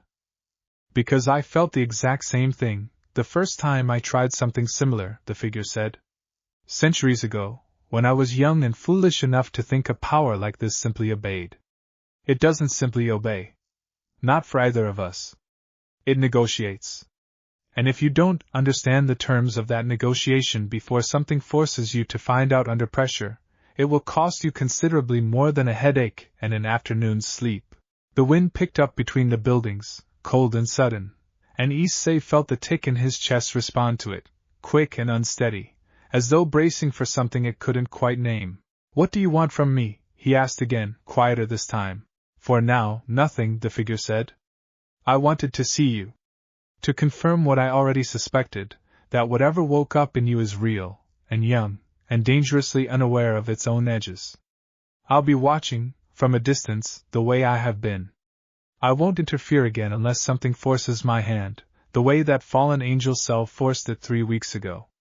It paused, and something in its posture shifted, subtly, into what might have been consideration, might have been something closer to warning. "But you should know this. You are not the only clock ticking in this world anymore, and not everyone who hears yours will be as patient as I've decided to be. Learn your own boundaries before someone else decides to teach you where they are." Before Issei could respond, before he could even fully process the shape of the warning, the streetlights along the block flickered back to life all at once, and the space between the buildings where the figure had been standing was simply, completely empty, as though it had never been occupied at all. He stood there for a long moment, alone again in the ordinary glow of working streetlights, his heart hammering against the tick that had gone, once more, quiet and steady, and he found himself thinking, with a clarity that felt almost too calm for the moment, that whatever he just encountered had not been lying about one thing at least. He was not the only clock ticking in the world. He ran the rest of the way to the old school building, and did not stop running until he was through the door and standing, breathless, in front of Rias, who took one look at his face and rose immediately from her desk, every trace of her usual composed calm dropping away into sharp, focused alarm. "Issei. What happened?" "I think," he said, still catching his breath, "I just met the person who burned down that apartment building." Rias made him tell the story twice, once immediately, in fragments, while she was still getting him seated and pressing a cup of tea into his hands with fingers that weren't quite steady, and once more, slowly, from the beginning, once Akino and Kiba and Koneko had all been summoned and the whole peerage sat gathered in the clubroom with the particular tense quiet of people bracing for news they already suspected was bad. "It called itself a clock," Issei said, wrapping both hands around the cooling teacup more for something to hold on to than any real need for warmth. "Not by name. Just someone who used to carry a power like mine. It said it burned the building because the fallen angels there knew too much about how my power first showed up. Called them a loose thread. And it didn't attack you," Rias said for the third time, as if repeating the fact might make it settle into something she could fully believe. "No. It said if it wanted me dead I'd have been dead before I finished the question." Issei's hands tightened slightly around the cup. "It knew things it shouldn't have known. About the reversal on your hand. About the exact moment I hesitated during it. It said that hesitation wasn't caution. It said it was recognition, that the power doesn't just obey either of us, it negotiates." Akino had gone very still, her usual playful energy entirely absent, replaced by a focused seriousness that made her look, for the first time since Issei had met her, genuinely worried rather than merely engaged. "That's not the language of an enemy testing a target," she said. "That's the language of someone who's walked this exact road before and doesn't like what they're watching you walk into blind. Or it's exactly what it wants you to think," Kiba said, arms crossed, his expression carefully neutral in the way that meant he was working hard to keep it that way. "Sympathy is an excellent way to get someone to lower their guard. I'm not saying it's lying. I'm saying we can't assume it isn't." Koneko, who had said nothing since Issei began speaking, finally spoke, her voice low and tight in a way Issei hadn't heard from her before. "It approached him alone. At night. On a street he walks every week." She looked up, and there was something fierce underneath her usual flat composure, something that made her look, briefly, considerably more dangerous than her small frame usually suggested. "It knew his routine. That's not an accident. That's planning." "I know," Rias said, quiet, and the guilt in her voice was unmistakable. "That's on me. I should have insisted on an escort for every walk home the moment Sona reported that signature. I got complacent because nothing had happened in 3 weeks, and complacency almost cost us tonight." "It didn't cost us anything," Issei said. "I'm fine. It really didn't seem interested in hurting me." "Seemed," Koneko repeated, flat, unimpressed. You don't get to bet your life on how something seems. Not again.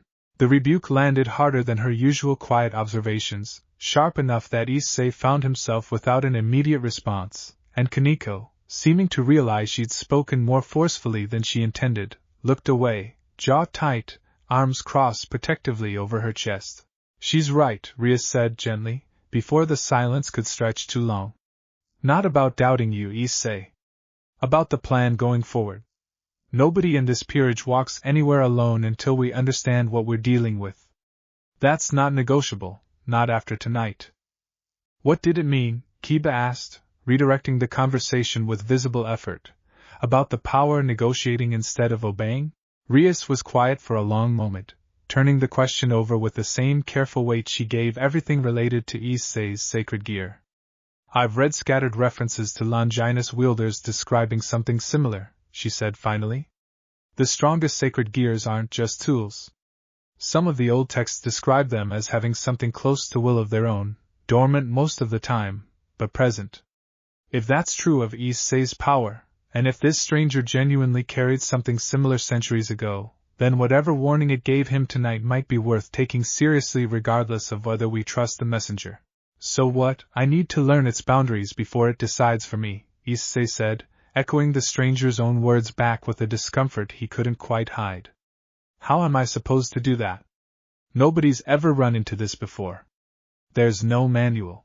We figure it out the way we figured out everything else, Rias said. Carefully, together, one step at a time. She reached across and took the teacup from his hands, setting it aside, and then, unexpectedly, took both his hands in hers instead, her grip firm and grounding in a way that cut through some of the lingering unease from the encounter. You are not carrying this alone, Issei. Not the power, and not whatever that stranger's intentions turn out to be. Whatever it wants from you, it's going to have to go through the rest of us first.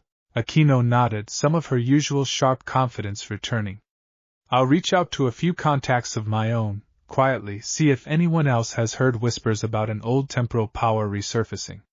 If this stranger really is as old as it implied, there might be a record somewhere, even a fragmentary one. I'll talk to Sona, Rias said. Compare notes on the burned building's signature against whatever we learn tonight. If we're lucky, the details line up enough to confirm at least part of what it told you. Kiba uncrossed his arms, some of the guarded tension easing out of his posture now that the conversation had shifted from immediate crisis into actionable planning, the shape of things he understood how to prepare for. And in the meantime, someone walks with him. Every time. No exceptions. I'll do it, Koneko said, immediately, before anyone else could volunteer, and there was something so certain and so unhesitating in the offer that nobody in the room seriously considered arguing with her about it. Koneko, Rias said, gentler now, you don't have to take that on by yourself.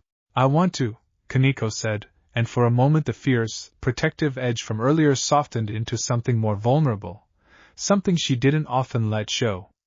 I already told him he doesn't get to bet his life on how something seems. Figured I should back that up with actually being there, next time something like tonight happens. Issei looked at her, small and stubborn and radiating a quiet, unshakable determination that reminded him, not for the first time, exactly why he trusted her advice from the very first week without ever quite deciding to. Thank you, he said, simple and genuine, and Koneko's ears went pink again, though this time she didn't look away from him while it happened. The meeting wound down slowly after that, plans solidifying into something concrete, patrol rotations and check-ins and a tentative agreement to loop Irina in the moment she returned from her church consultation, given how directly the encounter connected to the very report she'd filed. Through all of it, Issei found his mind circling back to the stranger's parting words, the warning that had felt less like a threat and more, uncomfortably, like the kind of caution offered by someone who genuinely didn't want to watch history repeat itself.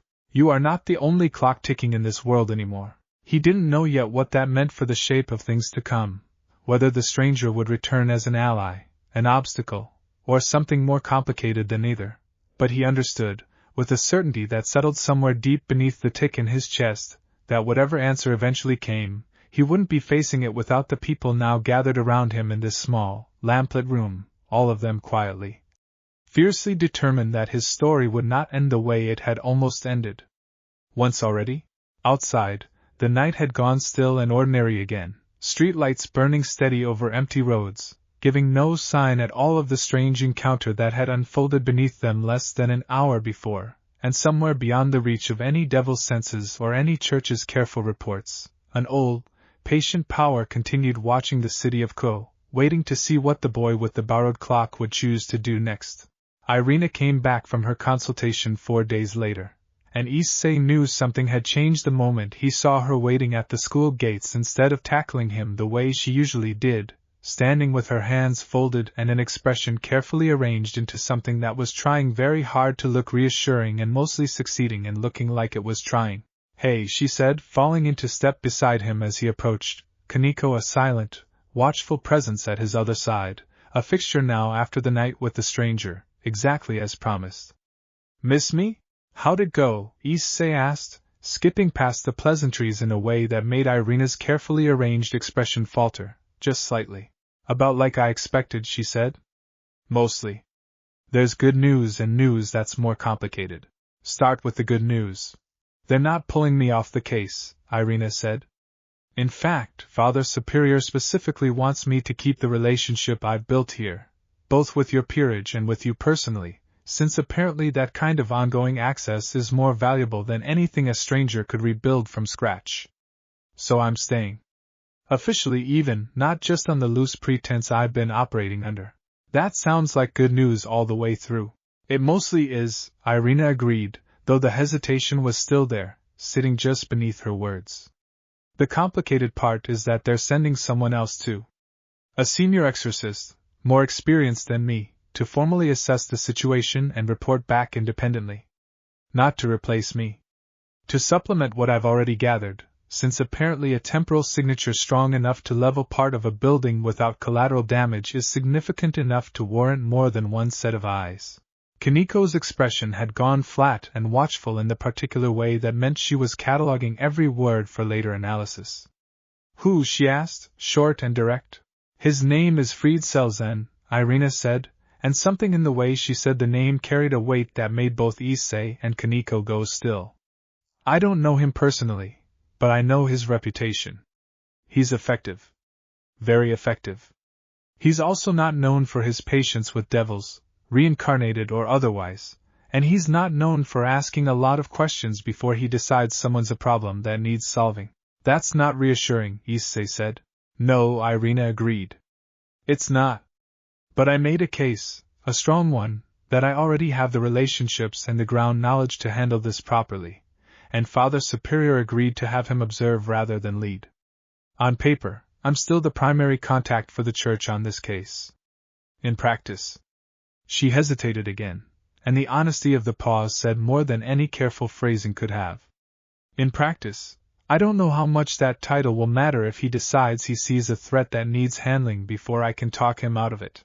They walked in silence for a moment, the weight of the news settling over all three of them, and Issei found himself thinking, uncomfortably, about the stranger's warning from days earlier, about how he was not the only clock ticking in the world, about how not everyone who noticed that ticking would be as patient as the stranger claimed to be.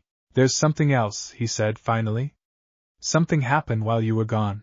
He told her, as he had told the rest of the peerage, about the encounter on the empty street, the flickering lights, the figure that called itself a clock and claimed a history with power like his own stretching back centuries.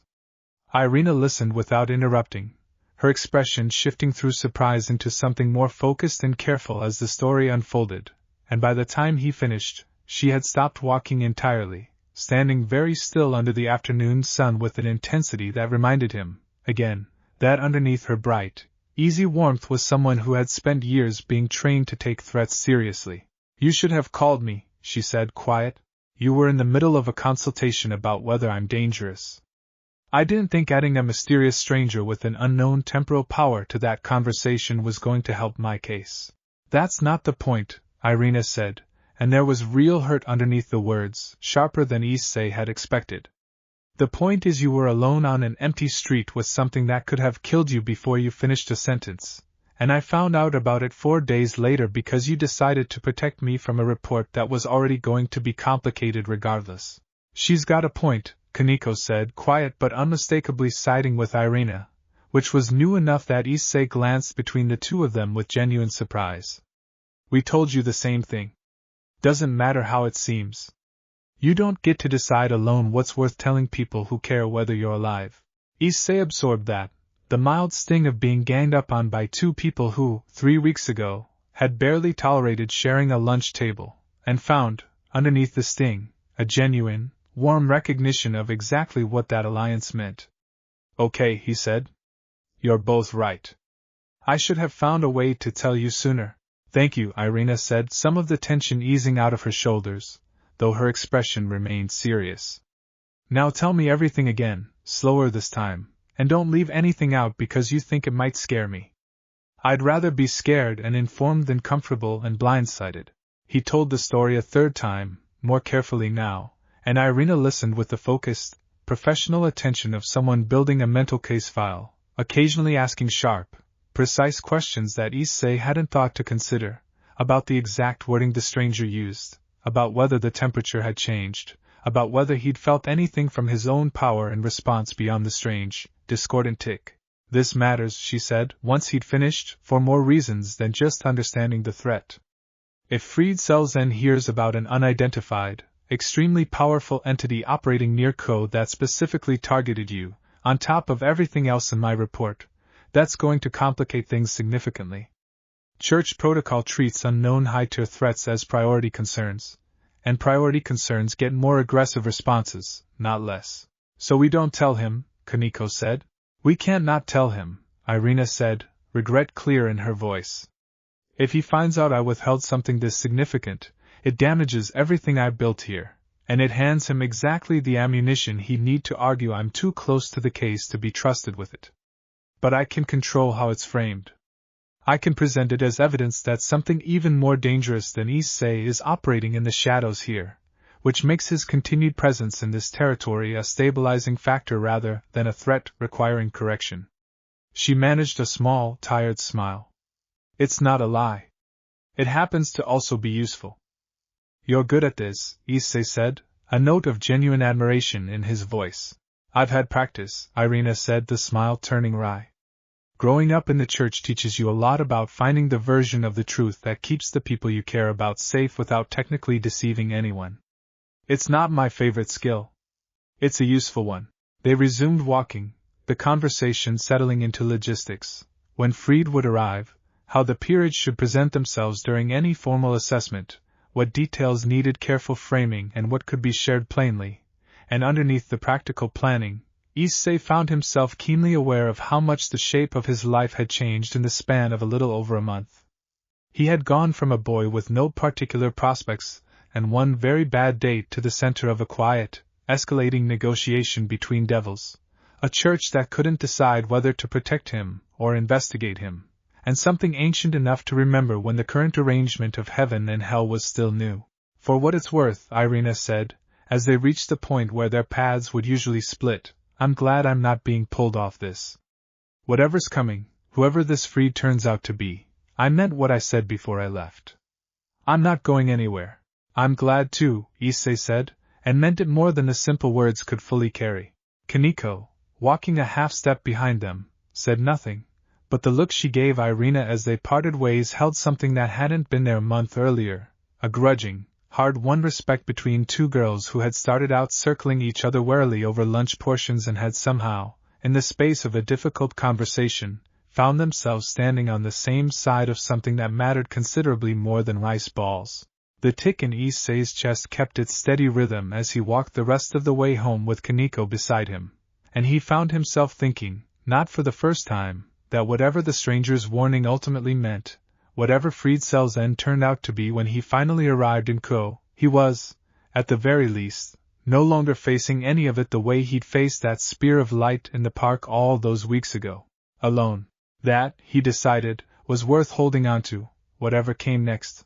Rias found him on the clubroom roof that evening, a small, flat stretch of space behind the old building's highest window that Issei had discovered by accident during his first week and had quietly claimed as a place to think whenever the ordinary rooms below felt too full of other people's concern for him to sort through his own.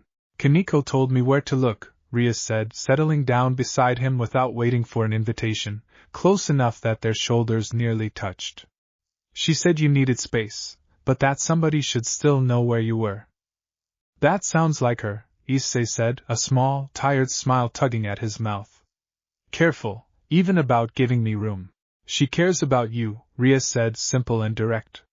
More than she's used to caring about anyone outside the peerage, I think. It's not a small thing for her. They sat in comfortable silence for a while, looking out over the darkening rooftops of Ko, the ordinary lights of the town spread out below them, indifferent to everything that had happened in the shadows of its quieter streets over the past month.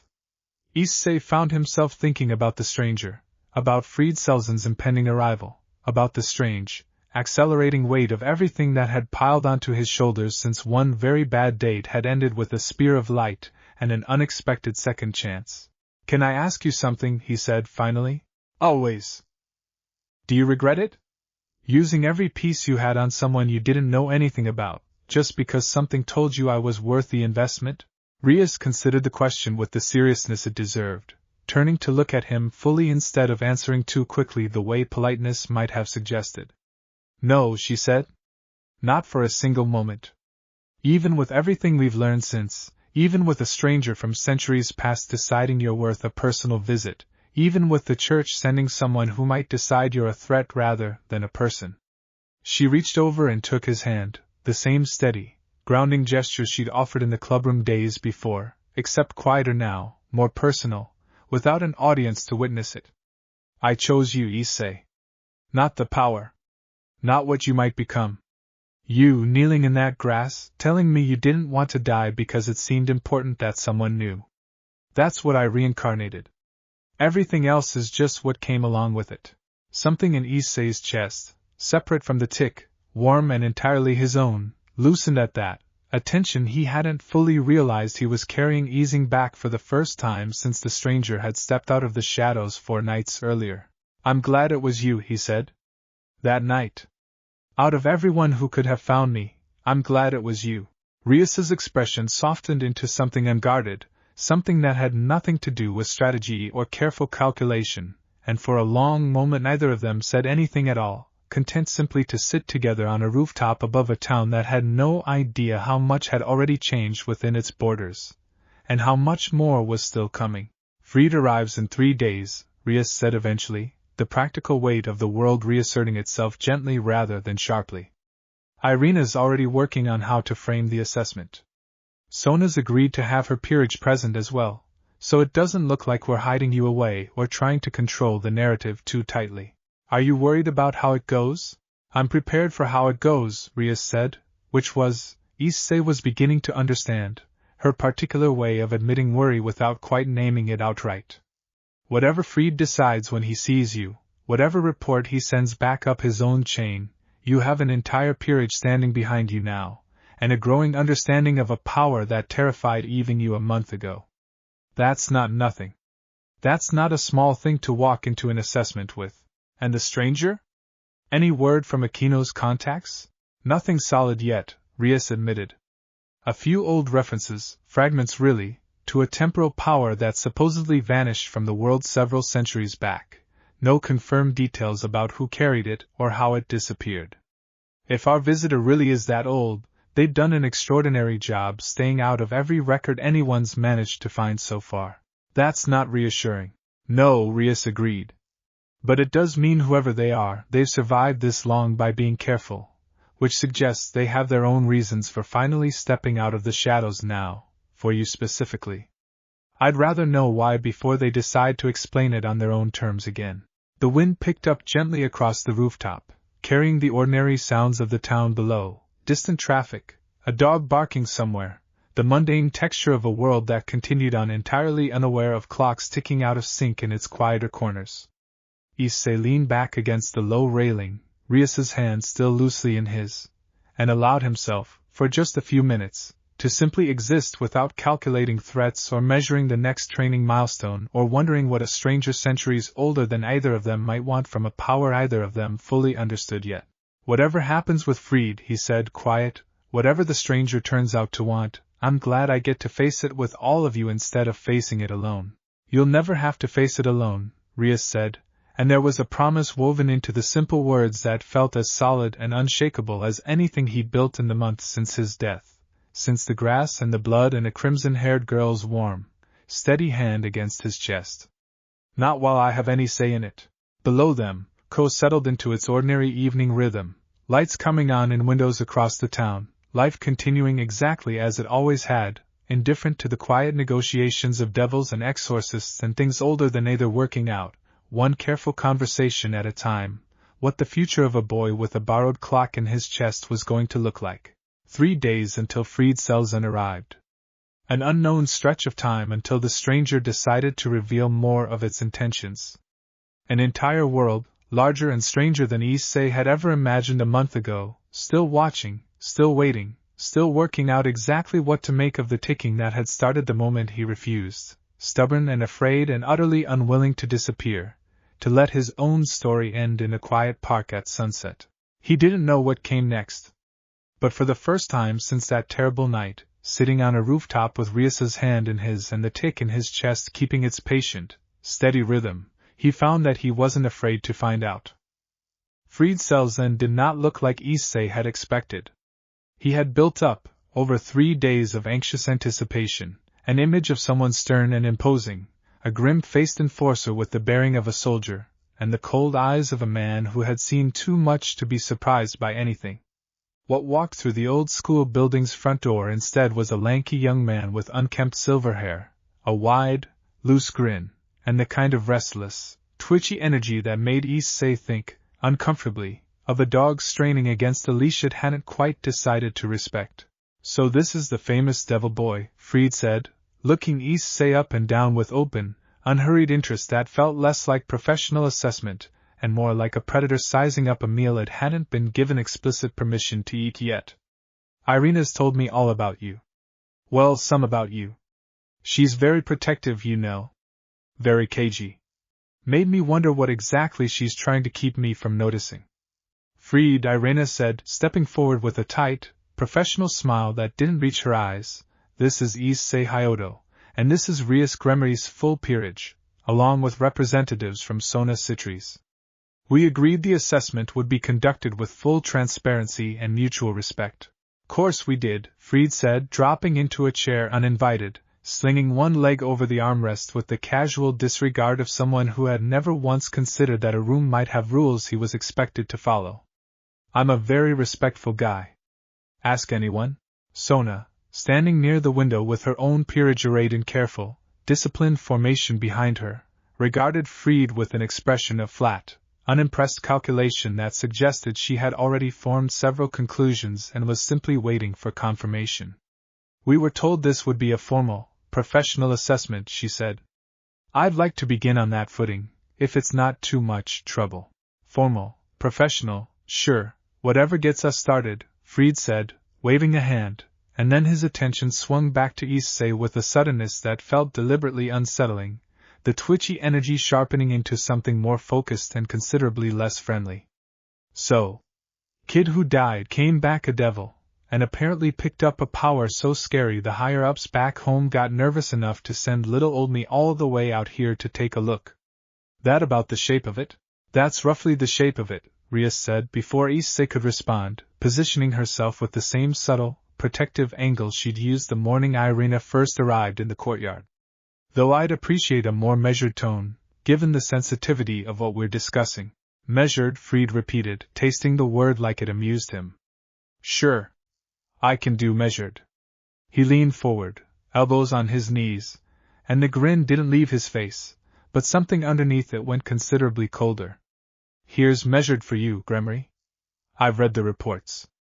Building burned down clean, no collateral, signature nobody in the churches ever catalogued before, and it just so happens your new pet devil had a very personal history with the fallen angels who used to live in that building. Now, I'm not saying that's suspicious. I'm saying it's the kind of coincidence that makes a careful man want to ask a lot of very direct questions before he decides whether to write a nice report or a very different one.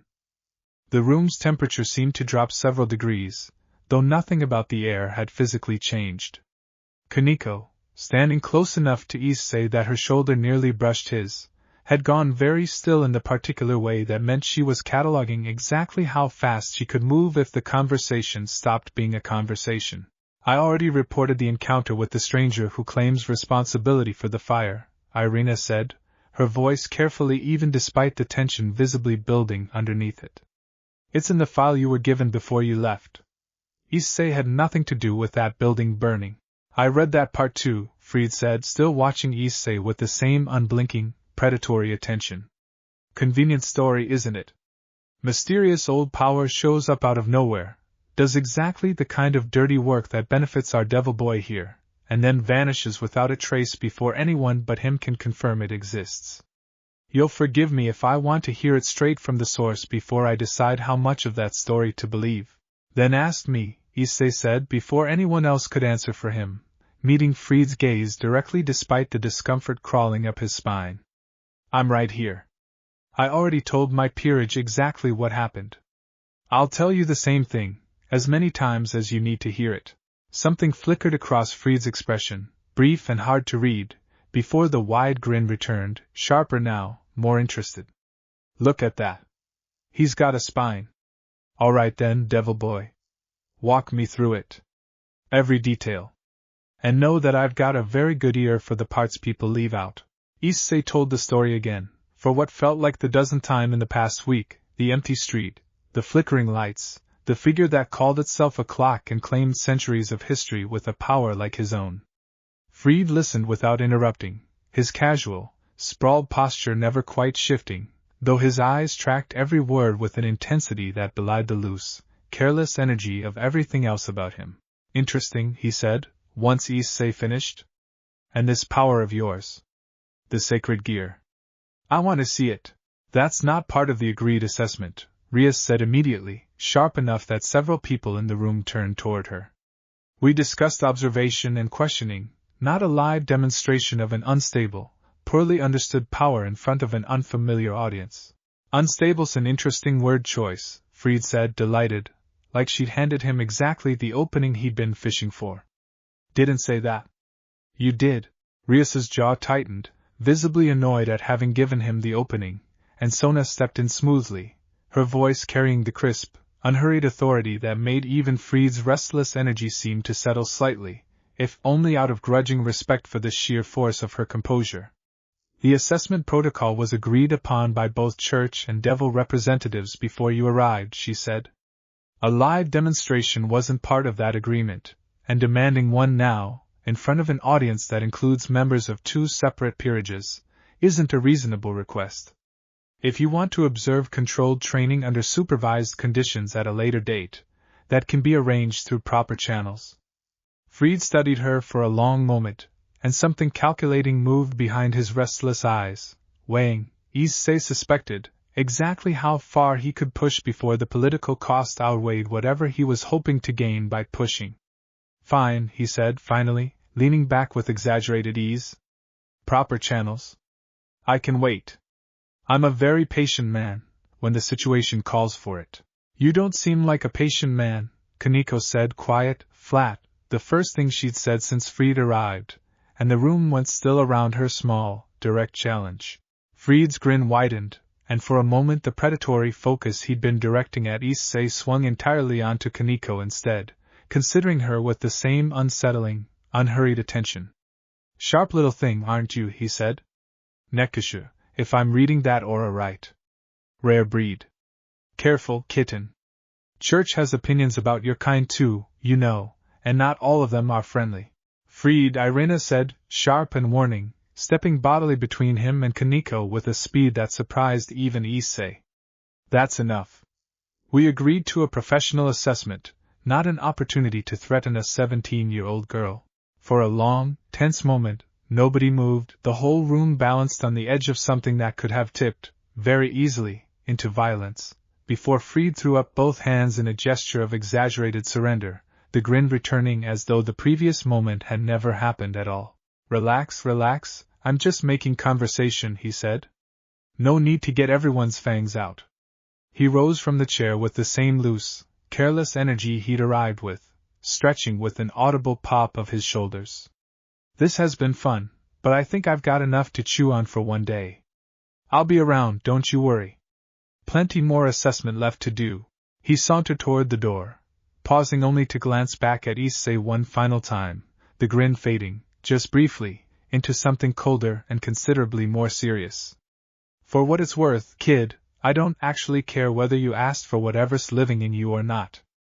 I care whether it's going to be a problem. Convince me it won't be, and we'll get along fine. Fail to convince me. He shrugged, the grin sliding back into place like a mask returning to position. Well, we'll cross that bridge. The door swung shut behind him, and the tension in the room broke all at once into a collective exhale, Kiba's shoulders dropping from their careful readiness, Sona's peerage relaxing out of formation, Koneko's claws, which Issei only now noticed had partially extended at some point during the exchange, retracting slowly back to normal. That went about as well as I feared it might, Rias said, into the settling quiet. He's dangerous, Irina said, quiet and grim, all trace of her usual cheerfulness gone entirely. More dangerous than his file suggested. I've heard rumors about his methods before, but I didn't expect him to push this hard, this fast, on the very first meeting. He wanted a reaction, Sona said. From all of us, but especially from Issei. Whether or not he got the specific reaction he was hoping for, I couldn't say. But I don't think we've seen the last of him testing this boundary, and I don't think the next test will be nearly so contained. Issei let out a breath he hadn't realized he'd been holding, the tick in his chest fast and uneven, still recovering from the crawling discomfort of Fried's unblinking attention. So what do we do? Rias's expression, when she finally answered, held the same careful, determined resolve he'd come to recognize over the past month, the look of someone already 3 steps ahead, already calculating the shape of whatever came next. We make sure the next time he decides to push, she said, he finds nothing to push against but a peerage that's ready for him. 3 days passed without incident, which Issei had learned, over the past month, not to mistake for actual peace. Rias tightened the peerage's patrol rotations further, insisting nobody, not even Kiba, moved through Koa's quieter streets without at least one other person in easy reach, and the shift in atmosphere around the old school building took on the particular tension of people waiting for a storm they knew was coming but couldn't yet see on the horizon. It found Issei on a Tuesday afternoon anyway, exactly the way these things always seemed to, in a moment of ordinary carelessness he would spend the rest of the week regretting. He'd stepped out of the school's side entrance to take a phone call from his mother, something small and mundane about dinner plans, and had walked perhaps 20 feet from the building before he registered the wrongness in the air, the particular quiet that had preceded the stranger's appearance on that empty street weeks earlier, except this time the source of it was considerably more familiar. Fancy running into you, Fried said, stepping out from behind a maintenance shed with the same loose, unhurried grin he'd worn during the assessment, though something in his posture now, coiled and ready in a way it hadn't been in the clubroom, told Issei this encounter was not going to follow the same careful, contained rules as the last one. This isn't part of the agreed protocol, Issei said, ending the call with his mother and pocketing the phone, every instinct from weeks of Koneko's training screaming at him to be ready. Protocols for meetings, Fried said, closing the distance with unhurried steps that somehow covered ground faster than they should have. This is just 2 guys talking. Nothing official about it. Nothing anybody needs to report. Then I'm going back inside. You could, Fried agreed, and there was something in the easy way he said it, in the fact that he made no move to physically stop him, that made Issei pause despite every instinct telling him to keep walking. Or you could hear me out first. I think you'd rather hear this from me, one-on-one, than find out the hard way when it matters. Issei hesitated, weighing the risk of staying against the strange, unshakable sense that whatever Fried wanted to say, he'd find a way to say it eventually regardless of whether Issei gave him the opportunity now or later. Talk fast, he said finally.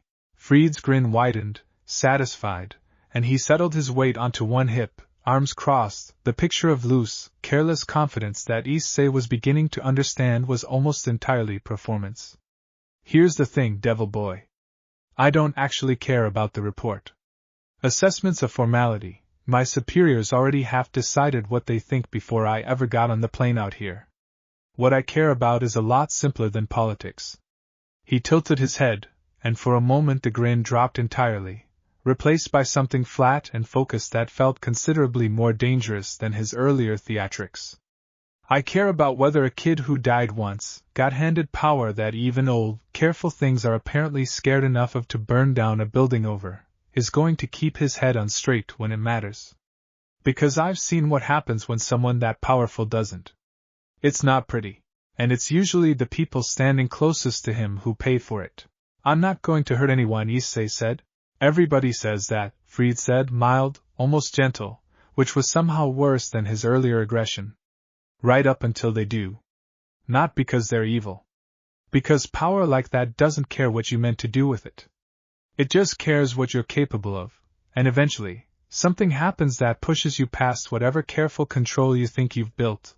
And the people around you find out the hard way exactly how much damage you were sitting on the whole time. Issei's jaw tightened, the words landing closer to a nerve than he wanted to admit. Memories of the exhaustion after reversing Rias's wound, of the strange, discordant tick during the stranger's visit, of every moment over the past month where his own power had felt, even briefly, like something bigger than his ability to fully hold onto it. You don't know anything about me, he said. I know you died once already, Fried said. I know something ancient enough to remember before the current arrangement of heaven and hell decided you were worth a personal visit. I know a fallen angel cell burned to nothing in a building near where you live, conveniently right around the time all this started. Maybe none of that's your fault. Probably isn't, honestly. You seem like a decent enough kid underneath all the devil business. But decent doesn't matter, in the end. Only capable does. And you, devil boy, are shaping up to be very, very capable. So what, you're threatening me? Right here, off the record, where nobody can report it. I'm not threatening you, Fried said, and something in his voice shifted, just slightly, into what might have been genuine, if deeply unsettling, honesty. I'm warning you. There's a difference. A threat's what I do if I decide you're already a problem. This is me giving you the chance to prove you're not one before I reach that conclusion, because once I do, kid, there's no assessment left to conduct. There's just a decision, and a very short conversation with whoever's standing between me and making it. The implicit threat toward the peerage, toward Koneko, toward Irina, hung in the air between them, unmistakable despite Fried's careful phrasing, and Issei felt something cold and sharp settle into his chest alongside the tick. A protective fury he hadn't fully experienced before, not like this, not aimed at someone standing right in front of him with a grin that suggested he'd expected exactly this reaction and was, in some twisted way, enjoying it. If you touch any of them, Issei said, low and steady despite the fury underneath it, I will make you regret every second of it. Fried's eyebrows rose, genuine surprise flickering across his face for the first time since the encounter began, and then, unexpectedly, he laughed, sharp and delighted, the tension in his posture easing into something almost approving. There it is, he said. That's what I wanted to see. Not the scared kid from the clubroom, all careful words and Gremory standing in front of him. The thing underneath. The part that's actually going to matter when the stakes get real. He straightened, brushing invisible dust from his sleeves, the loose, careless grin sliding back into place like nothing significant had happened at all. Relax, devil boy. I'm not planning on touching your little harem, or whatever we're calling that arrangement. Not today, anyway. I just needed to know what was actually underneath all that polite devil hospitality before I decided how seriously to take you. And? Did I pass? Jury's still out, Fried said, already turning to leave, the same unhurried saunter he'd used to exit the clubroom 3 days earlier. But you're more interesting than I expected. That's something, at least. Keep that fire banked, kid. You're going to need it eventually, and I don't think it's going to be me you need it against. He disappeared around the corner of the maintenance shed with the same abrupt, unsettling ease the stranger had shown weeks earlier, and Issei stood alone in the quiet afternoon, hands shaking slightly with adrenaline that had nowhere left to go, the tick in his chest hammering fast and hard against his ribs. He didn't go back inside immediately. He stood there for several long minutes, working through the shape of what had just happened, the veiled threats, the strange, backhanded approval at the end, the unsettling suggestion that whatever came next wouldn't be Fried himself he needed to worry about. When he finally did go back inside, Koneko was waiting just past the door, her expression tight with the particular alertness that meant she'd sensed something wrong even from a distance. "You were gone too long," she said, flat, worried underneath the flatness in a way he was learning to read easily now. "What happened?" Issei told her, and watched her expression darken with every word, watched her hands curl slowly into fists at her sides, and understood, with a certainty that settled somewhere deep and unshakable, that whatever came next in this strange, escalating negotiation with freed Selzen, it was not going to stay contained to careful, official meetings for much longer.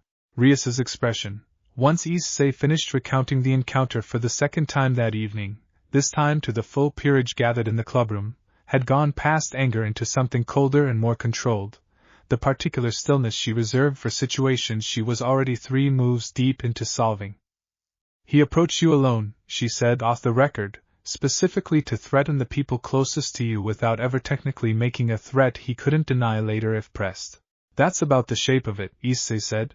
"That's not an assessment technique," Sona said, arriving with 2 members of her own peerage in tow, summoned the moment Rias's message reached her. "That's intimidation, dressed up as due diligence. I've encountered exorcists who operate that way before. They're rarely acting entirely within their own church's sanctioned methods, whatever their file might claim." "Can we report him?" Kiba asked. "If his methods are outside official protocol, that should carry weight with his superiors."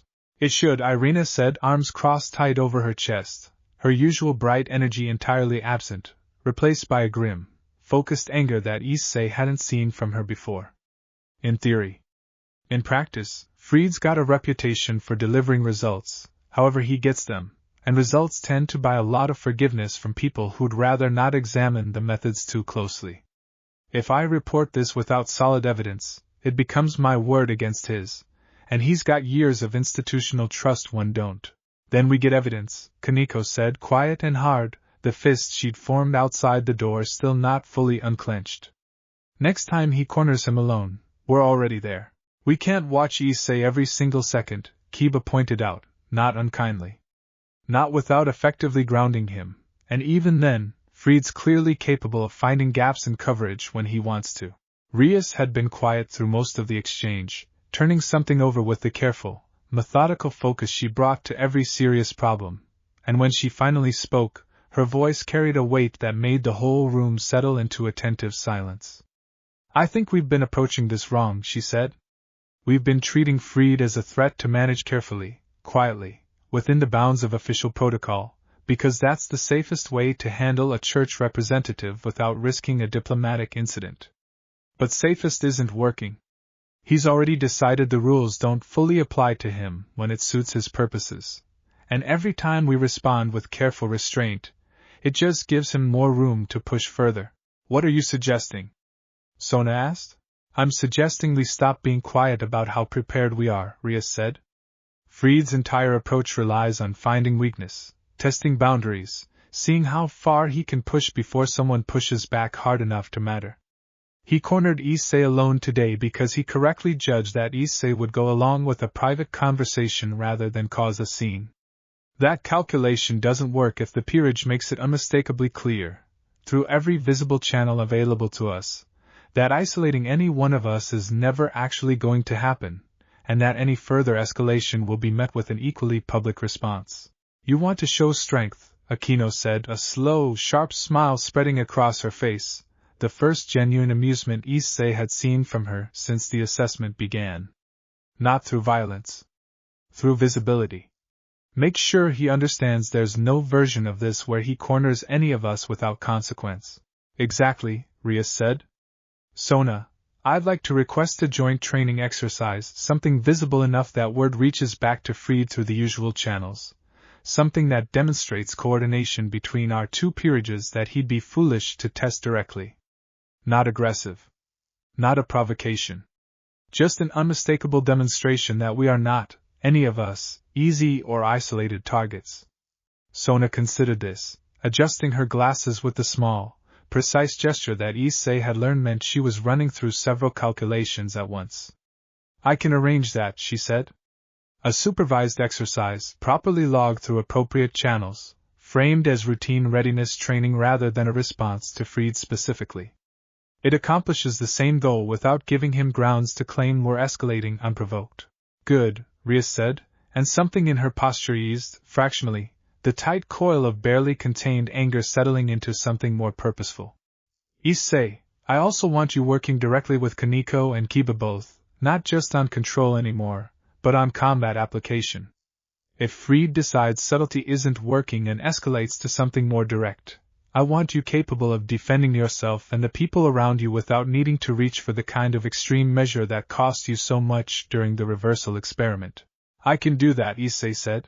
I know you can, Rias said, and something warmer moved beneath the strategic focus in her expression, brief but unmistakable.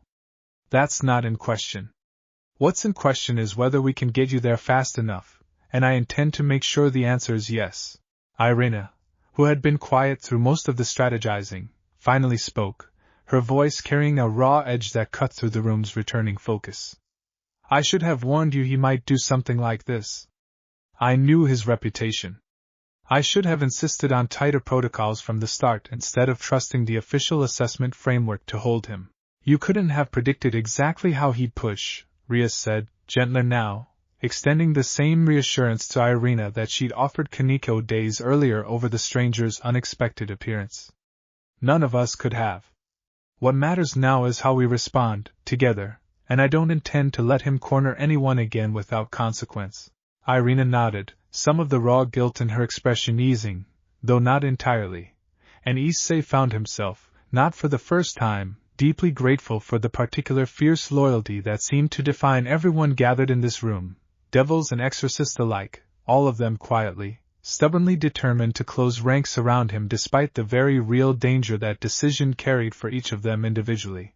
There's one more thing, Sona said, once the immediate planning had settled into something concrete.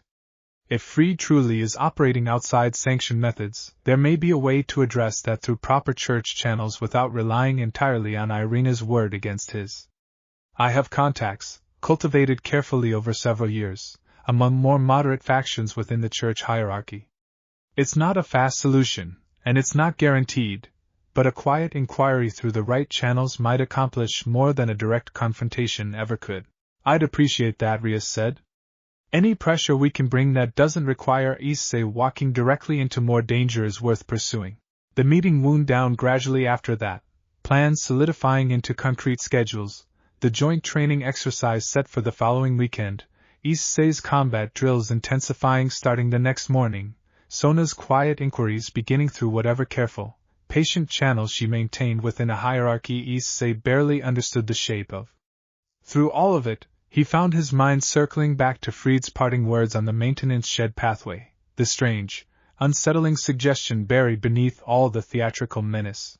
You're going to need it eventually, and I don't think it's going to be me you need it against. He didn't know yet what that meant, whether it was simply more of Fried's unsettling theater or a genuine warning about something else entirely waiting further down the road. But he understood, sitting in a clubroom full of people who had, without hesitation, rearranged their entire week around keeping him and each other safe, that whatever came next, he would not be facing it with anything close to the isolation that had defined his final moments in that quiet park all those weeks ago. The tick in his chest kept its steady rhythm through the rest of the evening, patient and unbothered, counting seconds the way it always had, indifferent to how much the shape of the coming weeks had just shifted around him. The joint training exercise took place on the following Saturday in a clearing at the edge of Koa's forested outskirts, a stretch of land Sona explained had been used for supervised devil training for decades, warded thoroughly enough that even significant magical discharge wouldn't draw unwanted attention from the ordinary town nearby. Both peerages arrived in full, Rias's group and Sona's arranging themselves across the clearing with the deliberate, coordinated precision of two teams that had trained alongside each other before, even if not recently, and Issei found himself, for the first time since becoming a devil, genuinely impressed by the sheer scale of organized power gathered in one place. Sona's queen, a tall, quiet girl named Tsubaki, moved through warm-up drills with a controlled economy of motion that made even Kiba's practiced grace look almost casual by comparison. Word travels fast in circles like this, Rias said quietly, watching the assembled group with satisfaction. By tomorrow, everyone with an interest in Koa's supernatural balance will know exactly how coordinated we are. That includes Fried, whatever channel the information reaches him through. They hadn't expected him to show up in person. He arrived partway through the exercise, sauntering out of the tree line with the same loose, unhurried confidence as always, though something in his expression today carried less theatrical menace and more genuine, focused interest, watching the coordinated drills with the sharp attention of someone taking careful mental notes. Didn't realize this was a public event, Rias said, crossing the clearing to meet him with Akino a half-step behind, her posture radiating controlled, professional coolness that didn't fully mask the tension underneath. Heard there was a show, Fried said, grinning.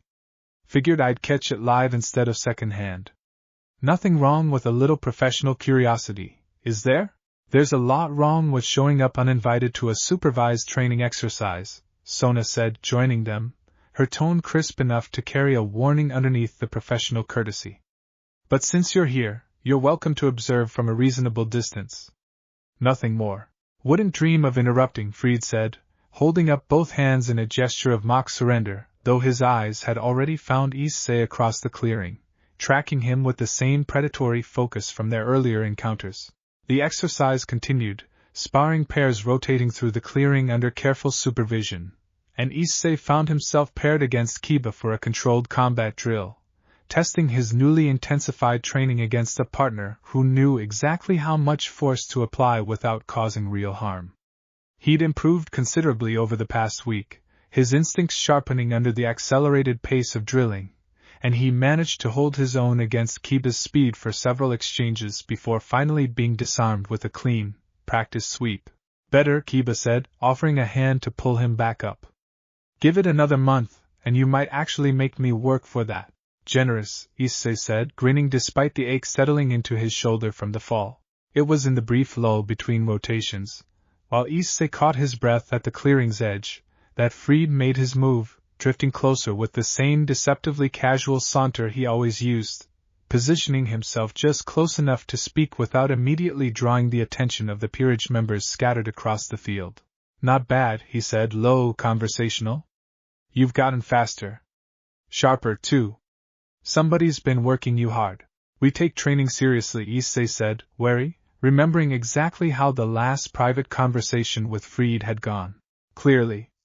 Fried's gaze drifted across the clearing, settling briefly on Koneko, who was sparring with one of Sona's rooks a short distance away, moving with the same blunt, overwhelming strength she'd shown during the stray devil fight weeks earlier. That nekisha of yours is stronger than her files suggested. Interesting, how much you've all grown in just a few weeks. Almost like something's pushing all of you to accelerate faster than natural pace would normally allow. We had a good reason to accelerate, Issei said, an edge creeping into his voice.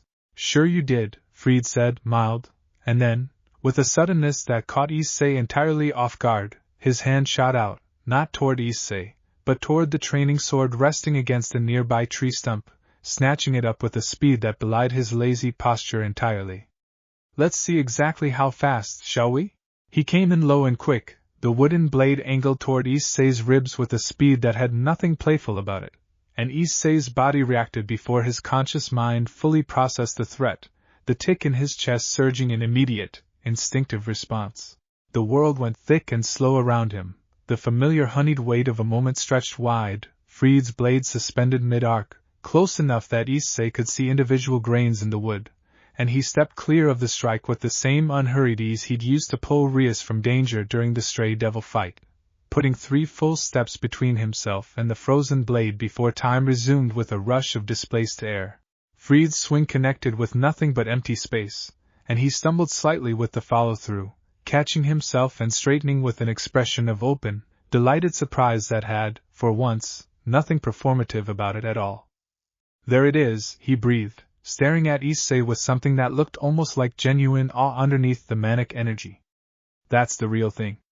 That's not a rumor, that's not second-hand nonsense from a scared exorcist's report. You actually stepped clean outside a moment, and walked through it like it wasn't even there.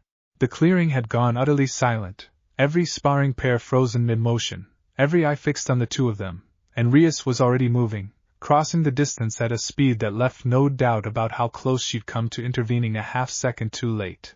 That was completely unsanctioned, she said, sharp and furious, placing herself between Fried and Issei with a coiled tension that suggested she was one wrong word away from unleashing something considerably more dangerous than harsh language. You attacked him without warning, in the middle of a supervised exercise, with no authorization from either myself or Sona. Had to know, Fried said, unbothered by her fury, still staring at Issei with that same unsettling, delighted focus. Reports are one thing. Seeing it myself is another. And what I just saw. He shook his head slowly, the manic grin returning, sharper now, edged with something that looked almost like respect. That's not unstable, kid. That's not some poorly controlled accident waiting to hurt somebody. That's precision. That's real, honest-to-God control, the kind most sacred gear users spend a decade chasing and never quite catch. Whatever I was expecting to find out here today, it wasn't that. You could have hurt him, Sona said, arriving at Rias's side, her voice carrying an icy edge that made even Fried's careless confidence falter, just slightly. This exercise is over. You'll leave now, and I will be filing a formal complaint about this incident through every channel available to me, regardless of whatever conclusions you've apparently reached. Fried considered this, glancing between Sona's barely restrained fury, Rias's protective, coiled stance, and Issei standing steady behind them both, still breathing hard from the adrenaline of the near miss, and something in his expression shifted, the manic energy settling, unexpectedly, into something almost thoughtful. File your complaint, he said, tossing the wooden sword aside carelessly. Won't change what I saw today, and won't change the report I'm actually going to send back. For what it's worth, devil boy, you passed. Not the assessment. Something more important than that. He turned to leave, pausing only once, glancing back with an expression that had, for the first time since his arrival, nothing left of its earlier menace. Watch your back anyway. Not for me. I've got what I came for. But something that controlled, that precise, this early. Somebody else is going to want a much closer look eventually, and they're not going to bother asking your permission first, or announcing themselves the way that old stranger of yours apparently did.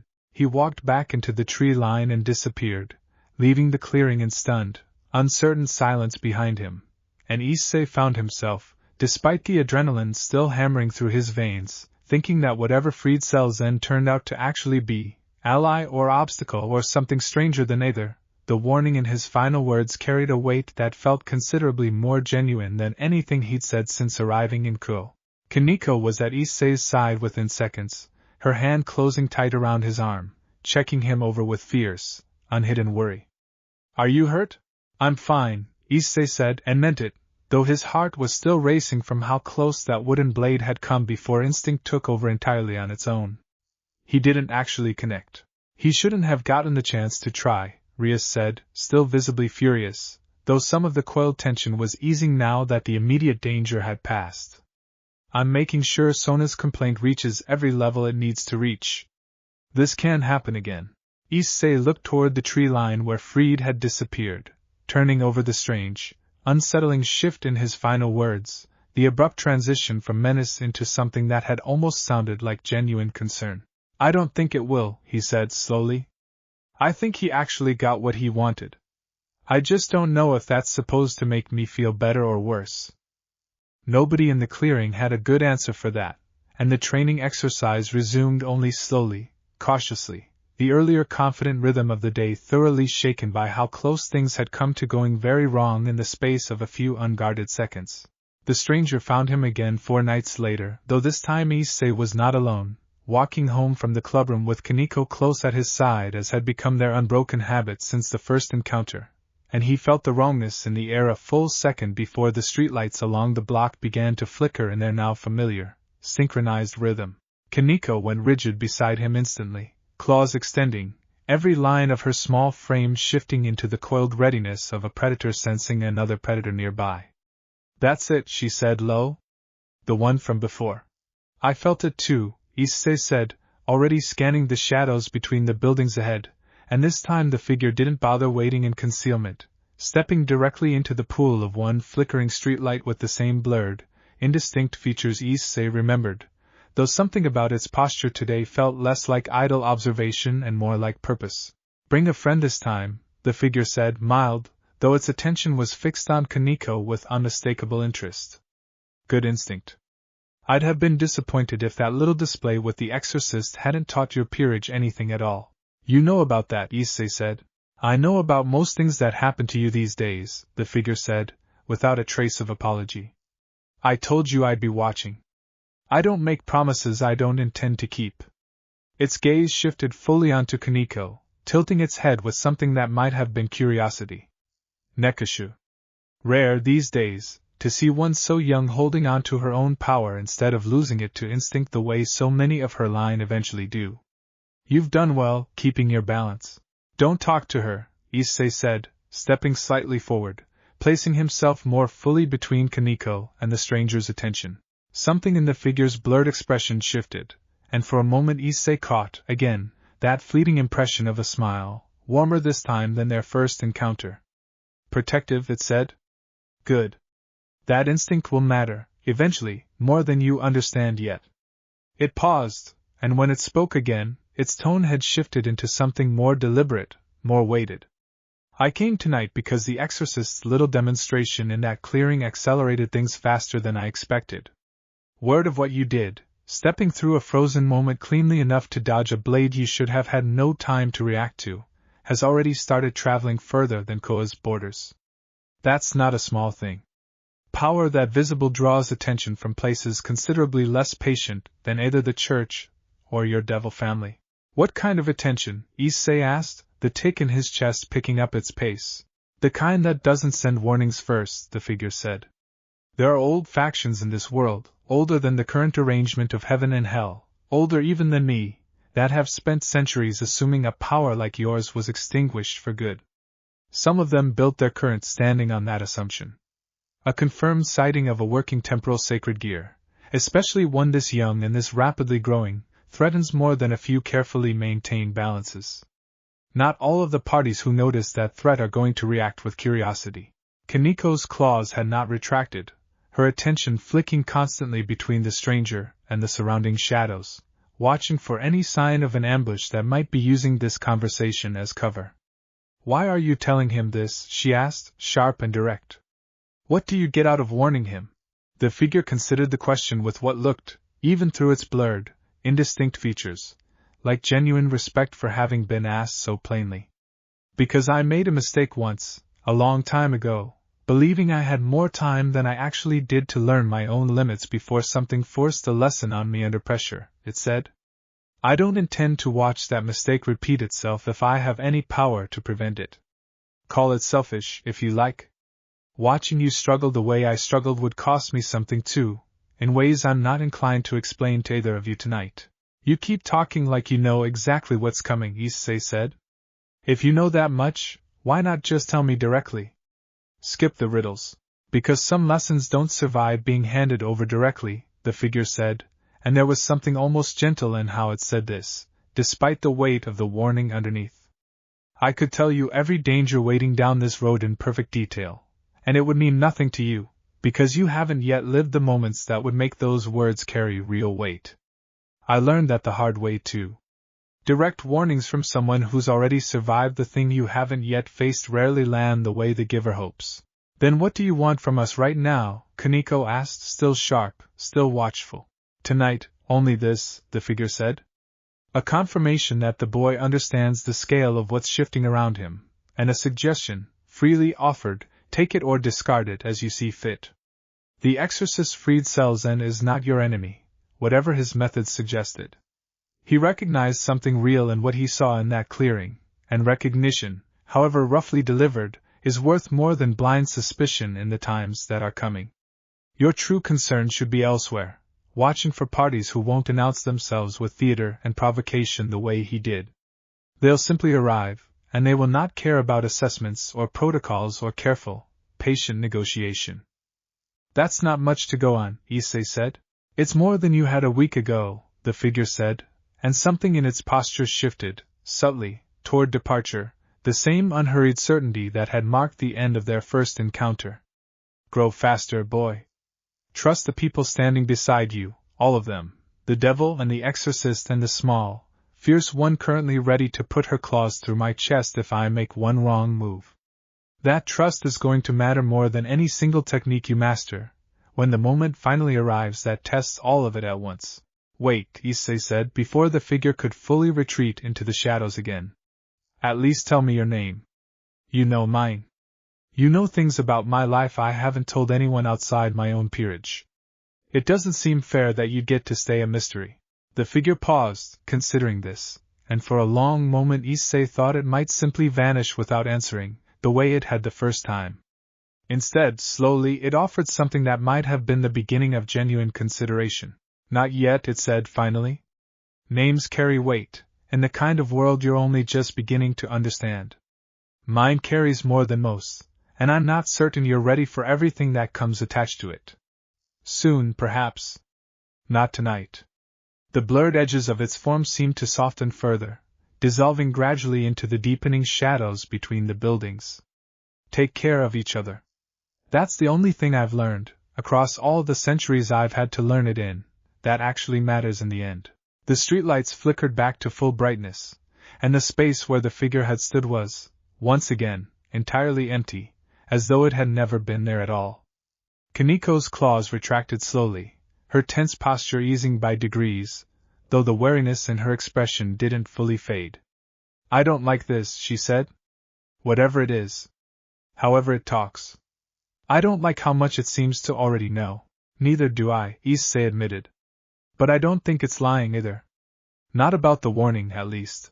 They walked the rest of the way home in thoughtful silence, the stranger's parting words settling heavy between them, the vague, unsettling shape of something bigger than Freed, bigger than the assessment, bigger even than the burned building that had started this whole strange chapter of Issei's new life, gathering somewhere beyond the borders of what any of them could yet see clearly. We should tell Rias tonight, Koneko said, as they finally reached the edge of Issei's neighborhood. All of it. The name it wouldn't give. The warning about something bigger coming. Yeah, Issei agreed, the tick in his chest settling back into its steady, patient rhythm even as the shape of the coming weeks felt, once again, considerably less certain than it had that morning. Yeah, we should. Above them, the stars had come out in their ordinary, indifferent pattern, giving no sign at all of whatever old, careful forces were beginning, somewhere far beyond Koa's quiet borders, to take a very serious interest in the boy with the borrowed clock and the small, fierce circle of people who had, without hesitation, chosen to stand between him and whatever was coming next. Rias listened to the full account of the second encounter without interrupting, her expression cycling through alarm, careful calculation, and finally something more contemplative as Issei and Koneko finished laying out everything the stranger had said, from the warning about unnamed watching factions to its unexpected, almost gentle interest in Koneko's own nature. It offered you a name, Rias said, once they'd finished, and then withdrew the offer in the same breath. It said names carry weight, Issei said. That its name carries more than most, and it wasn't sure I was ready for what came with it. That's either genuine caution, Akino said, from her spot curled in the armchair, or an extremely effective way of keeping you curious enough to keep listening to everything else it says. I'd love to believe it's the former. I'm not ready to rule out the latter. Either way, the warning about other parties feels credible, Sona said, having been summoned again the moment Rias's message went out, her own peerage's watchful presence now a near constant fixture of these late-night briefings. A working temporal sacred gear, especially one demonstrating this level of control this early, isn't the kind of thing that stays quiet for long once it's been witnessed by an outside party. Freed's report alone guarantees it reaches church leadership. If word travels further than that, into circles less inclined toward caution, we should assume it will, Rias said, and plan accordingly. Koneko, who had been unusually quiet since the walk home, finally spoke, her voice carrying a weight that drew every eye in the room toward her. It knew about my line. About Nekashu losing themselves to instinct. Called me rare for holding on to my own power instead. She hesitated, something vulnerable flickering across her usually composed features. That's not something a stranger should know just from looking at me on a dark street. Rias's expression softened immediately, the strategic focus giving way to something warmer, more personal. Koneko, she said gently, whatever the stranger knows about your history, it doesn't change anything about how any of us see you. You've held your balance for as long as I've known you, and you'll keep holding it, with or without some centuries-old power's approval. I know that, Koneko said, quiet, though the admission seemed to ease something in her posture regardless. Just don't like being reminded that things I thought were private aren't as private as I hoped.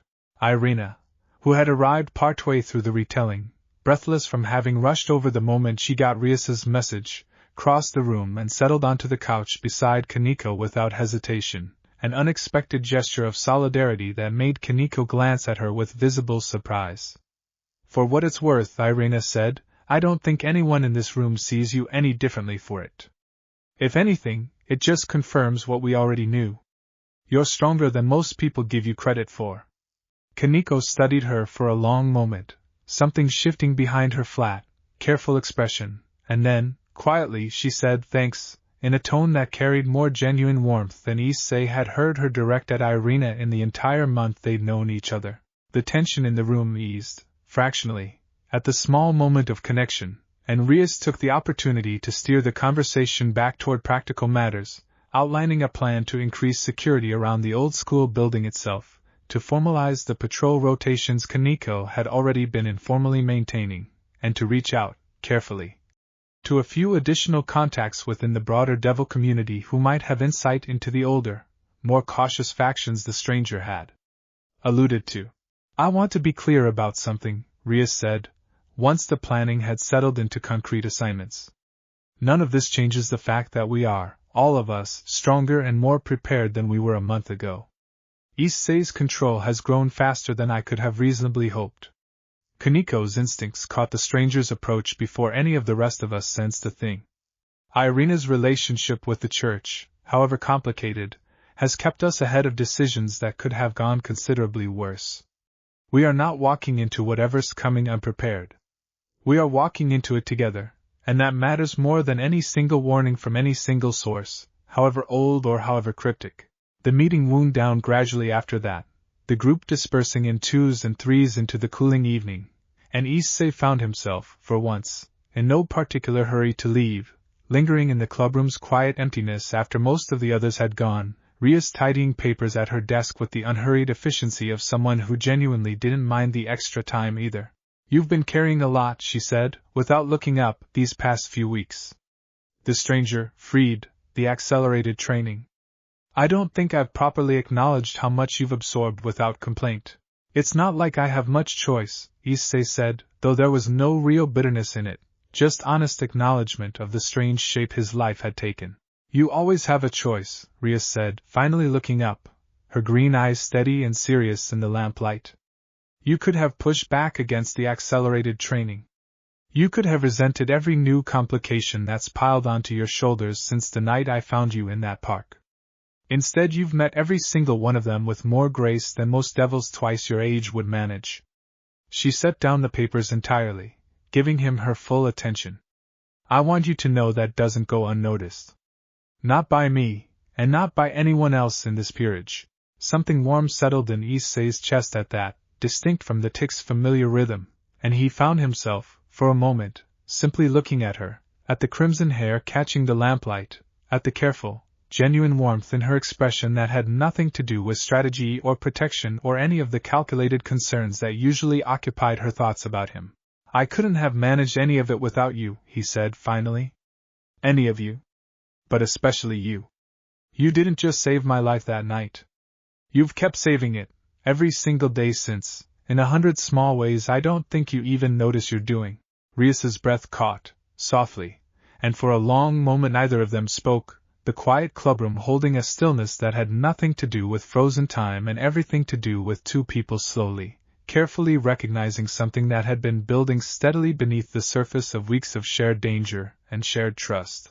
Issei, she said, quiet, and there was something in the way she said his name that carried more weight than any strategic conversation they'd had in the past month combined. Yeah? She seemed, for a moment, to consider saying something more, something that hovered visibly at the edge of her expression before she pulled back from it, gently, choosing instead a smaller, safer truth that still carried real warmth underneath its restraint. "I'm glad it was me too," she said, echoing his own words from the rooftop days earlier. "Whatever comes next, whoever else decides to take an interest in you, I meant what I told you before. You'll never have to face it alone." "I know," Issei said, and found that he believed it completely, standing in a quiet clubroom with a girl who had chosen him, fully and without reservation, on a night when he'd had nothing at all to offer in return except a stubborn refusal to disappear. He walked home that night with the tick in his chest settled into its steadiest rhythm in days, the weight of the stranger's warning still present but no longer quite so heavy, buoyed instead by the quiet, unshakable certainty that whatever gathered on the horizon, watching from places he couldn't yet see, it would have to get through an entire circle of people first, all of them fiercely, stubbornly determined that his story would keep going, one day at a time. Sona's quiet inquiries bore fruit faster than anyone expected, arriving in the form of a formal notice delivered to the old school building exactly 1 week after the incident in the training clearing, and Rias read it twice through before setting it down on her desk with an expression Issei couldn't quite parse. "Fried's been recalled," she said. "Not disciplined, not exactly. The notice is carefully worded enough to avoid admitting any wrongdoing outright, but recalled nonetheless, reassigned to a different region entirely, effective immediately." "That's good news, isn't it?" Kiba asked. "Mostly," Rias said, though something in her tone suggested reservations she hadn't fully worked through yet. "It resolves the immediate danger of his methods, certainly. But the notice also includes a formal statement acknowledging the assessment's conclusion, and it's not what I expected." She passed the paper to Irina, who scanned it quickly, her eyebrows rising as she read. "They're classifying Issei as low risk," she said, surprise coloring her voice. "Not just low risk. The wording here is almost complimentary. Exceptional control for a sacred gear this newly manifested, demonstrated restraint under provocation, cooperative engagement with official assessment protocols despite significant personal danger." She looked up, meeting Issei's eyes with something like relief. "This is good, Issei. Really good. This closes the church's formal concern, at least for now. No further assessments scheduled, no additional personnel being sent." "Fried's report did that?" Issei asked, still turning over the strange, unsettling memory of that clearing, the wooden blade close enough to feel the displaced air. "Apparently," Irina said. "For all his methods, and however much I'd like to strangle him for the way he handled the assessment, it looks like he reported honestly about what he actually saw. That takes a certain kind of integrity, even wrapped in as much chaos as he brought with it." Rias took the notice back, folding it carefully and setting it into a drawer with the same precise attention she gave everything related to Issei's standing with outside factions. "This buys us breathing room," she said. "Time to focus on the concerns that matter more than institutional politics. The stranger's warning. Whatever's watching from beyond Koa's borders that hasn't yet decided to announce itself." "Speaking of which," Sona said, arriving partway through the conversation with her usual crisp efficiency, a folder tucked under one arm, "I have something else worth discussing, unrelated to Fried but potentially connected to your other visitor." She set the folder on Rias's desk, and Issei leaned forward with the rest of the peerage, watching as Sona opened it to reveal several pages of dense, careful notation, diagrams that meant little to him at a glance but drew Rias's immediate, focused attention.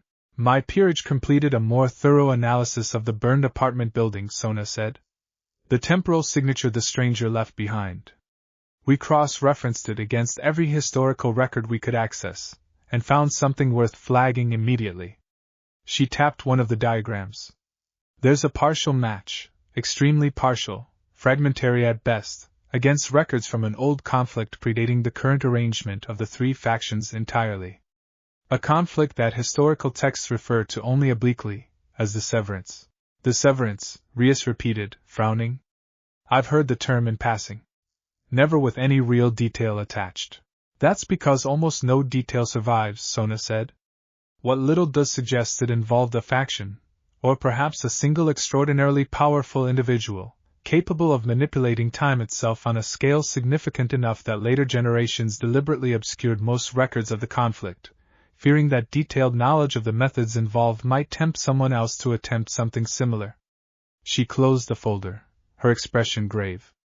If our stranger is connected to that conflict, even tangentially, we may be dealing with something considerably older and more significant than a single wandering power user with a personal grudge against a fallen angel cell. The room absorbed this in heavy silence, and Issei found the tick in his chest responding to the weight of it, quickening slightly, as though some deep, instinctive part of him recognized the shape of what Sona was describing even without the conscious knowledge to fully understand it. You think the stranger might have been involved in the severance, Issei said. Directly. I think it's possible, Sona said. I don't have enough evidence to say more than that. But if it's true, then the warning it gave you about older, less patient factions taking notice carries considerably more weight than we might have assumed.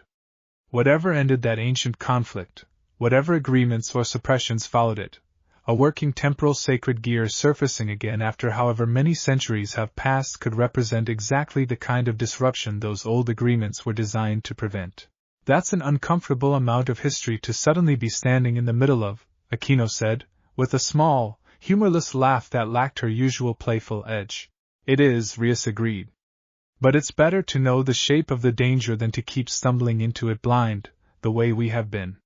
She looked around the room, at her assembled peerage, at Sona's careful, thorough research, at Irina's steady, watchful presence, and something in her expression settled into the same fierce, determined resolve Issei had come to recognize as her answer to every escalating threat this strange new life had thrown at them. We keep training. We keep growing stronger, together, faster than caution alone would recommend, because I don't think we have the luxury of a slow, careful pace anymore. And we watch for any sign that this severance, whatever it actually was, is about to matter again in ways none of us are prepared for.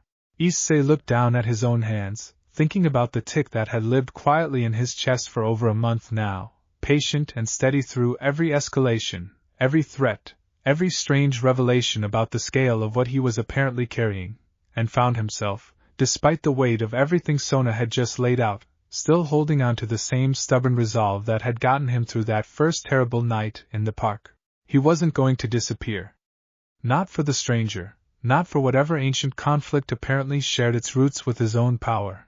Not for any old, careful faction that might decide, somewhere beyond Koa's quiet borders, that a boy with a borrowed clock represented a problem worth solving by force rather than by patience. Then let's get stronger, he said, quiet but certain. Whatever's coming, whatever this severance turns out to mean, I'd rather meet it ready than meet it surprised. Rias looked at him for a long moment, something proud and warm and entirely unguarded moving behind her green eyes. And around the room the rest of the peerage settled into the same quiet, determined resolve, Koneko's jaw set with fierce protectiveness, Kiba's easy confidence sharpening into focus, Aquino's playful energy giving way to something more serious and considerably more dangerous. Irina's hand finding Issei's own and holding it steady, the way she always seemed to, exactly when it mattered most. Outside the old clubroom's wavy windows, the evening settled over Ko in its ordinary, unhurried way, streetlights coming on one by one across a town that had no idea how much history was quietly stirring beneath its familiar streets, no idea that somewhere beyond its borders, old and patient forces were beginning, for the first time in centuries, to take real notice of a ticking that refused, however loudly the world around it grew, to ever fully go silent. The tick in Issei's chest kept its steady rhythm through all of it, counting seconds the way it always had, patient, unhurried, and entirely, unmistakably his own. Issei didn't go straight home that night. Instead he found himself climbing the narrow stairwell to the clubroom roof one more time, the small, flat stretch of space behind the highest window that had become, over the past month, his quiet place to sit with everything the day had handed him before carrying it the rest of the way home. He wasn't surprised, exactly, when Koneko climbed up after him a few minutes later, settling down at his side without a word, the same wordless companionship she'd offered since the very first week of his new life. He was a little more surprised when Irina followed shortly after, having apparently guessed where to look from Koneko's own quiet directions, dropping down cross-legged on his other side with none of her usual bright chatter, just a warm, steady presence that asked nothing and offered everything. For a while, none of them said anything at all, the three of them simply sitting together under a sky that had, over the past month, become considerably stranger than any of them could have anticipated, watching the ordinary lights of Ko spread out below, indifferent to the ancient conflict apparently stirring somewhere beneath its familiar streets. Do you ever wish none of this had happened to you? Irina finally asked, quiet, careful, the kind of question she clearly hadn't planned on asking but couldn't quite hold back any longer. The power. The stranger. All of it. If that night in the park had just ended the ordinary way, sad but simple, no devils, no sacred gears, no severance stirring back to life because of something buried inside you. Issei considered the question seriously, turning it over the way he'd learned to turn over most things that mattered, rather than answering too quickly just to fill the silence. No, he said finally. I don't think I do. It's strange, and it's scary sometimes, and I definitely didn't ask for any of it. But if that night had ended the ordinary way, I wouldn't be sitting here right now. I wouldn't have met either of you, not really, not like this. Wouldn't have Rias, or Akino, or Kiba, or gotten to know Sona's people the way I have this past month. He glanced between them, something warm and certain settling into his chest alongside the tick's familiar rhythm. Whatever this power turns out to actually be, whatever this severance thing means for what's coming, I got you both because of it. I can't wish that part away, even if I wanted to wish away everything else. Koneko's shoulder pressed, just slightly, more firmly against his, a small, wordless acknowledgement that carried more weight than any sentence could have. Irina's expression, when Issei glanced her way, had softened into something unguarded, warm and a little overwhelmed, the careful, professional composure she usually maintained around difficult conversations giving way, just for a moment, to something simpler and more honest. I'm glad too, then, she said, quiet. Even with everything. Even with Fried, and the stranger, and whatever old, patient thing is apparently taking notice of you now. I wouldn't trade getting you back for anything, even knowing everything that came attached to it. Same, Koneko said, simple and direct, and somehow that single word carried as much weight as either of their longer, more careful admissions. They sat together a while longer, the conversation drifting into smaller, easier things, plans for the coming week's training, a running argument between Koneko and Irina about whose cooking was actually better than either of them seemed interested in resolving so much as continuing indefinitely, and Issei found himself, for the first time in what felt like days, simply present in the moment rather than bracing for whatever came next. It was Koneko who finally broke the comfortable quiet, her voice carrying an unusual note of vulnerability underneath its usual flat certainty. The stranger said you need to trust the people around you when everything gets tested, she said. All of us, together, not just Rias and not just the power on its own. I remember, Issei said. I think it's already true, Koneko said. Whatever's still coming. I think we're already what it was talking about. Issei looked between the two of them, at Koneko's quiet, unwavering certainty and Irina's warm, steady presence, and felt something settle into place in his chest that had nothing to do with training milestones or strategic planning or the growing weight of an ancient conflict he barely understood the shape of yet. Yeah, he said. I think you're right. Far below them, Ko continued its ordinary evening rhythm, entirely unaware of the quiet, determined circle gathering on a rooftop above one of its oldest, quietest buildings, and further beyond, past the edges of the town, past the edges of anything any of them could yet see clearly, old and patient forces continued their slow, careful movement toward a boy who had once refused, stubborn and afraid, to let his story end in a quiet park at sunset, and who now sat surrounded by people equally stubborn, equally unwilling to let that refusal go to waste. The tick in his chest kept its steady rhythm long into the evening, patient and certain, counting seconds toward whatever came next, no longer quite so alone in the counting. Thanks for listening.